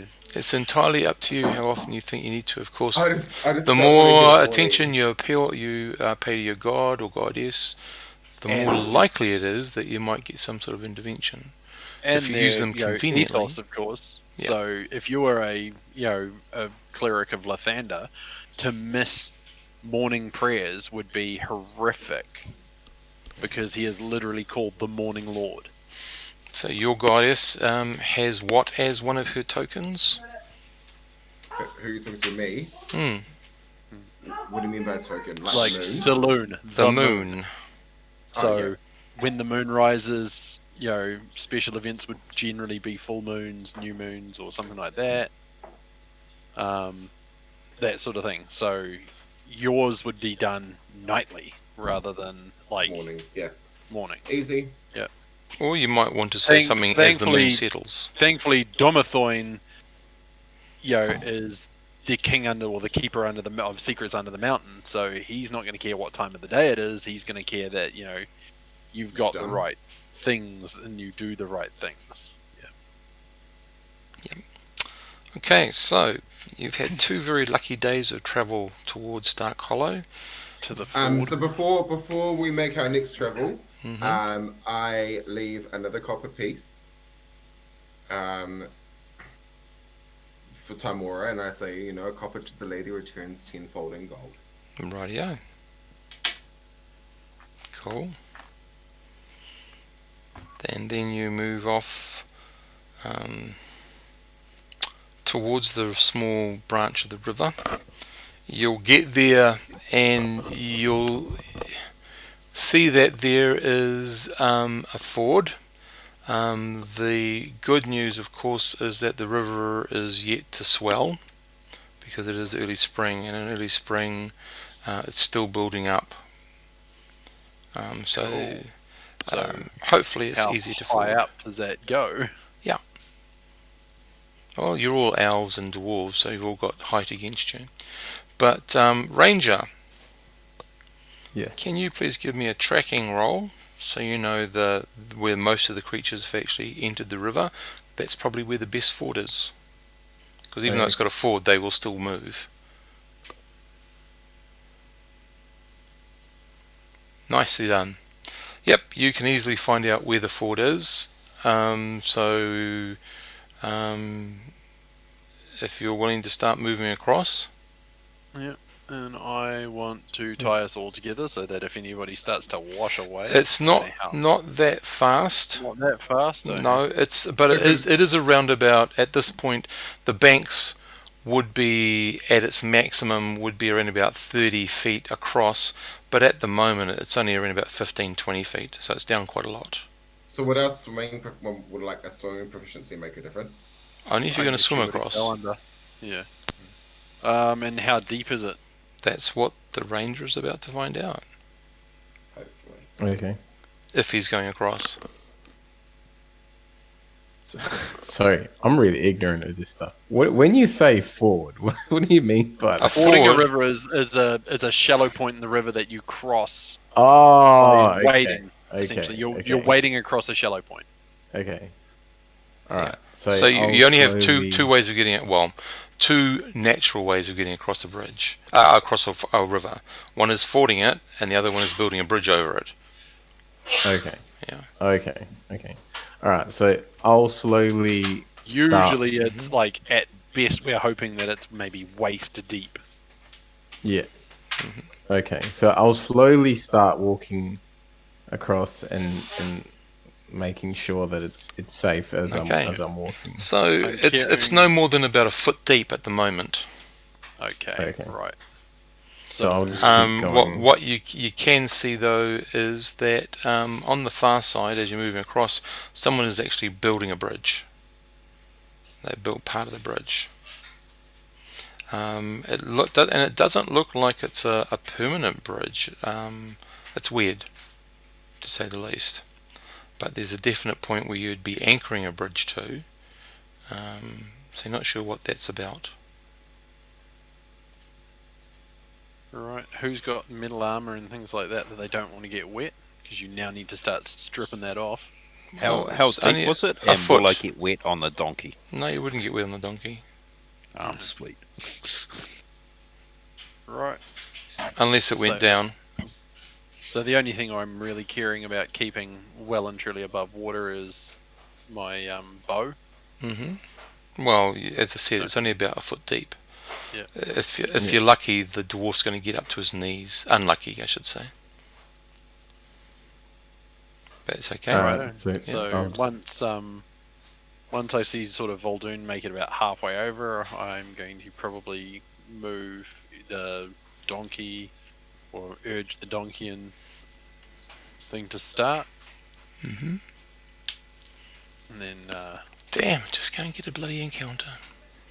How terrible. Once he's halfway across and Voldoon's probably nearing the other side, we'll start sending the mage, and then I'll come bring up the rest. So the river itself is not of any great threat to you, so getting across is relatively simple, but it's always good to be careful. Right. Just in So case this it's is not fairly what you late in think. the evening, isn't it? Yeah, I was going to say No, this would be late afternoon.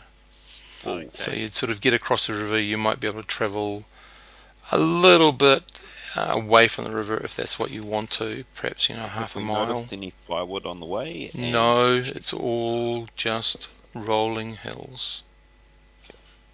And if we stop here for the night next to the river, I can fish, or I can fish for a few hours and you guys relax. If you want to. But Unfortunately. there's no wood, so we can't exactly. Yeah, Do you think we can't should exactly talk to the cook guy that's building the bridge and ask him if we No, can? no. There's no body there. There's just I the suppose we makings could of an use the anchoring point bridge. for a bridge. Oh, I thought you said there was someone there. Nope. Okay. No. Someone has started construction. Oh, okay. But they've either since abandoned it, Oh, or sorry, I missed they that haven't bit. continued it at this point. Yeah. Okay. Yeah. Okay. Understand. Oh, cool. Okay. See, it's a very different game to 5e, matey. I haven't played 5e. in You so wait long. till you get into a fight and you start realizing fucking how dangerous fights are in this edition. So what's the bridge made of? Sorry, I missed that. It's not a bridge yet, but the bits Well, are made well, up. You what's- can what's the- see like some the- of the stone pilings that will be the anchor for the bridge, and you can see that there is a small ramp made of some half-cut logs that acts as a very crude ramp up to the first pylon. So can we like sort of break some of that off and use it as firewood? Is that You could, but possible? if the person comes back and they find out who did it, he might not be that happy with you. Has he got any spare logs piled up to one No. side? Yeah. Damn. I was about to say, because he wouldn't remember how many spare logs he's got piled up. Just don't start the campfire here. Because then he knows somebody burnt something. Oh well, we'll move on. Okay. Yeah. You go into your night's routines. Just before I head to bed, I say a prayer to Salute. Yep. Yep. I've actually got some written out, but you know. Cool. That's all cool. And the first two shifts go through without any issue. You can hear the river as it gently travels. It's only half a mile away, roughly. And Can I set a snare trap? you can before- indeed for the Go to morning. bed. Yeah, make your roll. I'm thinking that my hair that we caught the previous night is Ah, looking damn. pretty Not quite. nasty by now. I No, it's will only have been a gutted it. day. Well, Yeah, I if will you, have you haven't gutted told me you gutted it, so it's just hanging there. Yeah. Oh well. I could salt On your it. belt. Do you have that much salt? No, I don't have that much salt. So do you spend this night while you're in camp or away from camp Away Gutting from it. camp. and skinning it? Quite away from camp. Yeah. Okay. All good. So, the morning, as I said, goes through and nothing in your snare. The day travels forward. As you travel along, you will get to about here. It's about another half day travel to get to Dark Hollow. You do notice a change. It is rolling hills, but there's more sort of wildflowers mixed in with stuff. That's the only change you've noticed at the moment. And you can't really see anything because it's too dark when you get there. But apart from that, as you're travelling there, the first shift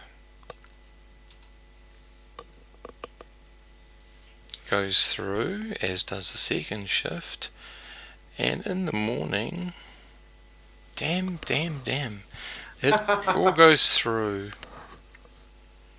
So I say when I do my usual, I leave a copper piece behind. Mm-hmm.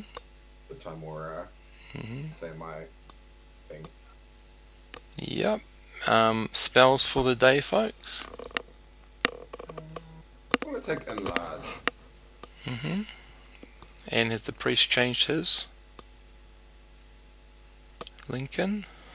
I will take one cure and one entangle. Okay. That Rightio. would just be my standard spell list: one cure, one entangle. Okay. So you head in. Run away. So as you start, after about half an hour travelling, it definitely changes.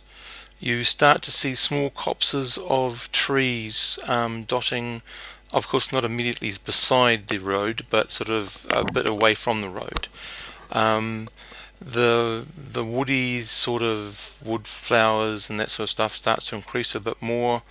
It has a certain wild vitality to it, if you like. Whereas before it's been just sort of rolling hills with lots of green grass. You're getting this variation, whether it's because you're sick and tired of seeing green rolling hills or not, I don't know, but yeah, there's just something nice or appealing about this area, which is completely different to what you've been told. So you get into Dark Hollow. The one thing that you really notice, and it's a small village of around about 200 people-ish. There is a small tavern in there. They'll stable your horse. You're going to have to pay for it out of your money. So again, same sort of prices as before. Just look at in the player's handbook for a common, which I think is 5 silver for the night and 3 silver for a meal. 5 silver for your donkey as well. That's if you're wanting to stay here. Might as well stay for one night if Okay. everyone's okay to afford it. Yeah, I can afford it at the moment. Cool. Yeah, I can afford to stay here. For the night. Okay. So the tavern here is the inn. Sorry, here is just the Jolly Bells. It's a pretty nondescript tavern. The food is hearty enough. The drink is strong enough. People, the bar people tend to be quite polite and friendly to you. The farmers tend to stick to themselves. You can see a couple of 3 gentlemen in one corner quite animated talking about something. They're all long beards and they What time was it that we arrived? Sorry. you arrived shortly after lunch. I go Okay. to the If there's a blacksmith, I'll swing by there and see if there's any. If I can earn a little bit of money for helping him along if he's got a backlog of work or anything like that. He thanks you, but no, thank you. Cool. I go to the barmaid or bar person Mhm. and ask what the 3 men squawking in the corner are drinking, and if they're Oh, she says I wouldn't go near them if I was you, love. Oh, why not? Those. Worse is you're probably 3 times their age. Yeah, they they deal in magic. Oh, not. She sort of taps her skull, if you know what I mean. Oh. At that point, one of them stands up and shouts something, throws his cup down, slams some coin, yells out to the bar wench, "Sorry!" and then storms out. I grab some beer, I grab some drinks anyway, and head over to the table and say, "What was that about? What was that debacle over?" And the 2 gentlemen sort of were talking stop, look at you and says, "Whose business is it yours? What business is it of yours?" Well, I'm always interested in the business of others, and well, you are the loudest party in the tavern. Well, you know what happened to the cat, eh? Satisfaction. Say satisfaction brought it back, didn't it? Yeah, they did. And I give them some drinks, and I pull out a gold piece and say, what are we talking about? They both turn to you, push the drinks back, push the gold back. We're not interested in your money or your beer. If you could talk about some thematic magic, then perhaps we'd be interested in talking to you. Thematic magic? What is thematic magic, by the way? It's just a form of magic. Oh. Roll your I- spellcraft. Sorry? Roll your Roll your spellcraft. spellcraft. This is where that comes in. Okay, I got under whatever I'm supposed Right, yeah. Cool. So you sit down and start telling them all about thematic magic and da da da da da da da. They shut up real quick and they lean in, and one of them pulls out a scroll and starts to scribe away and yeah, but what about? And they're asking you all sorts of questions and da da da da da. You're not quite sure what they're doing, but they're obviously researching some sort of magic. I asked them what they're researching. What are they wanting to know? does their line of questioning lead to anything that it would pertain? As soon as you ask them, they shut up. Well, we can't share that. Ah. But we'll share knowledge of what we know of magic. What do you know? And they'll start talking about stuff that you do sort of know, or stuff that you're sort of familiar with, but you get a better definition of it. Nothing that's going to give you any game sense. It's just knowledge, and theory stuff. So, yeah. I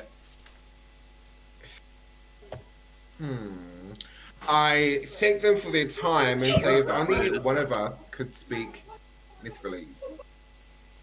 Say that last bit again. Speak. How do you say it?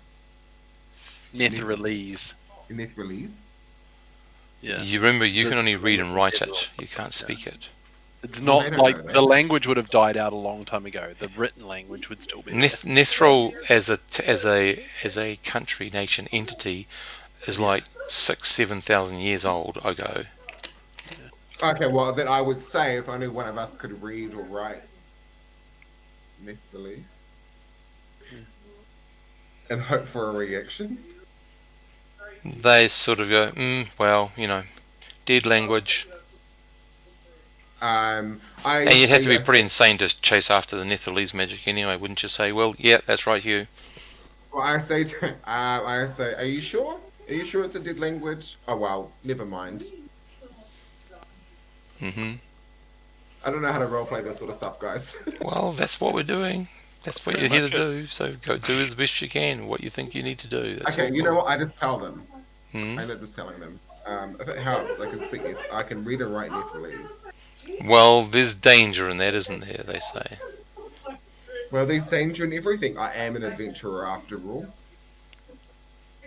Well, good luck with that, and good night, and thank you for the talk. And they both get up and bow and move out. Yeah. I'm going to use my afternoon in an attempt to find and buy, and I hate the use of the term being that it's an old one, a small sort of either like faggot of firewood or something like that. Mm-hmm. That is the original definition bundle of of the term. That is a firewood. bundle of firewood. Yeah. That's fine. And then since it needs to be cooked, I will just offer the hare to the inn for the night. No trade, no nothing. Just at least now I know that rabbit's going to get cooked and we'll eat it, something like that as a stew.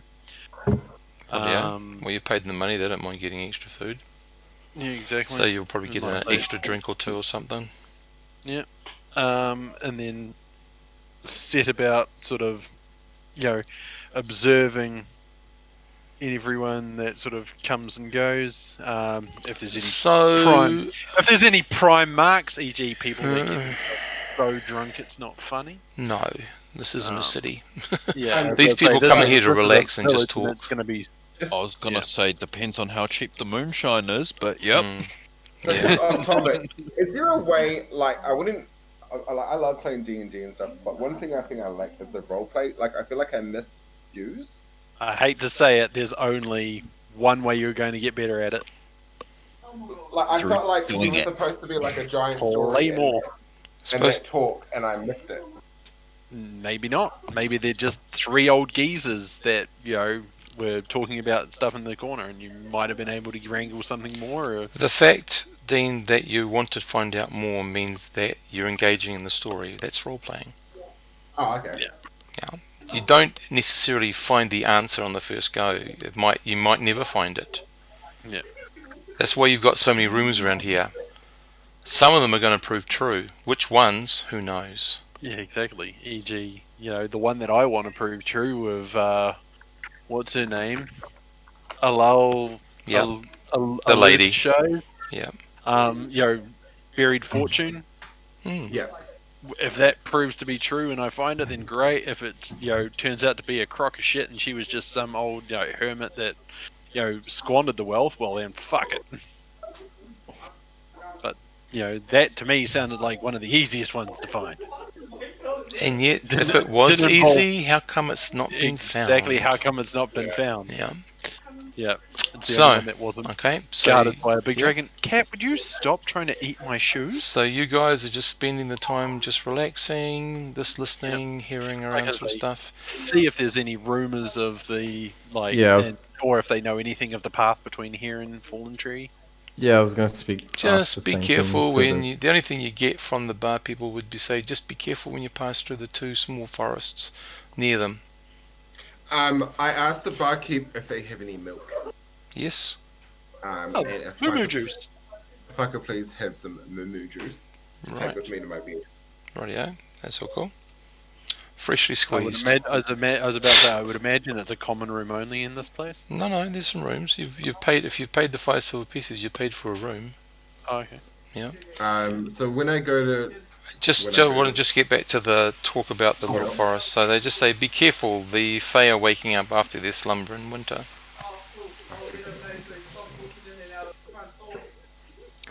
Yep, that's all. Yep. What were you going to say? Sorry, Dean. is it metagaming if I look up my gods and goddesses? Is that metagaming? No, Ah, because this Well, is information the thing is, why do you Yeah, need to look sure, up your okay. gods? to know Well, how 'cause you I should behave. because I know nothing about them. Well, myself. usually god information, like monster information, is usually the DM's purview. Because the whole point of role playing is you read it, you know exactly what you got to do. No, leaving a coin for Timora. If I was if I'd been following her for a long time, would I know that? Would I know this? You're doing it. That's your dedication to your goddess.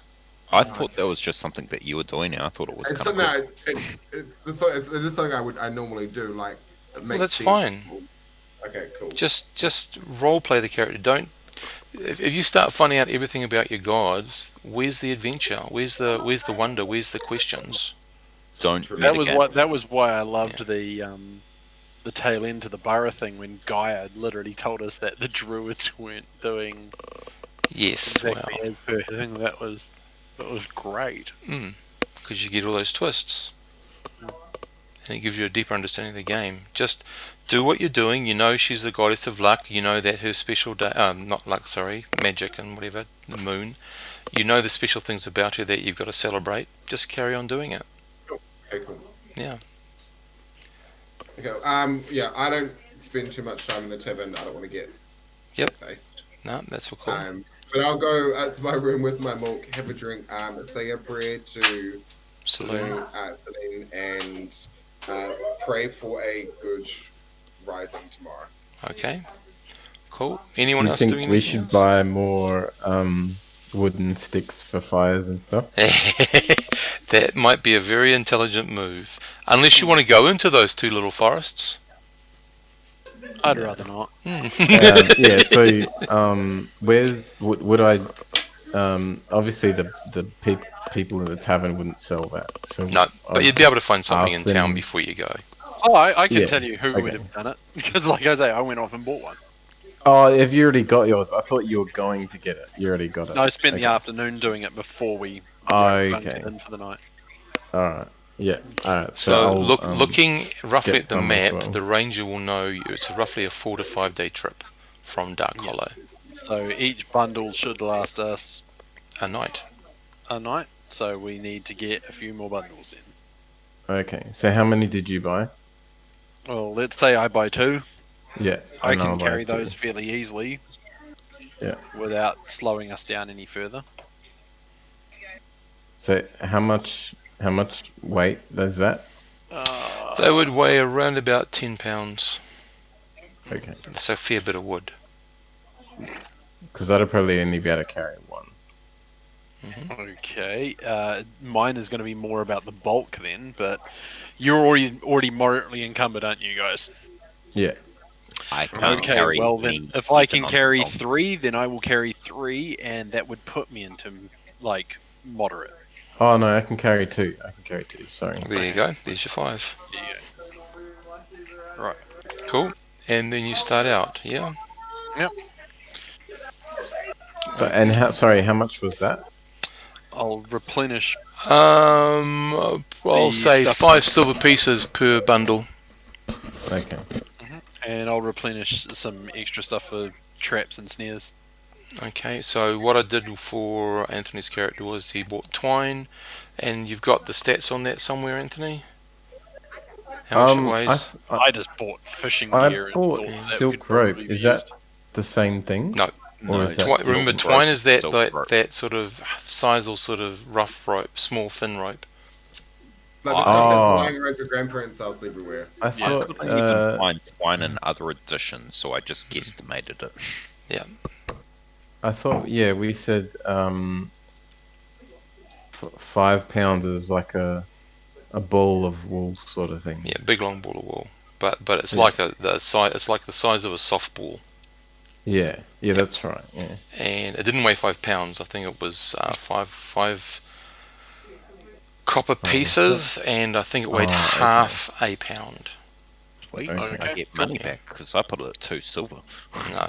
No, it's pretty And cheap. how much? Half a pound? Yeah, half a pound.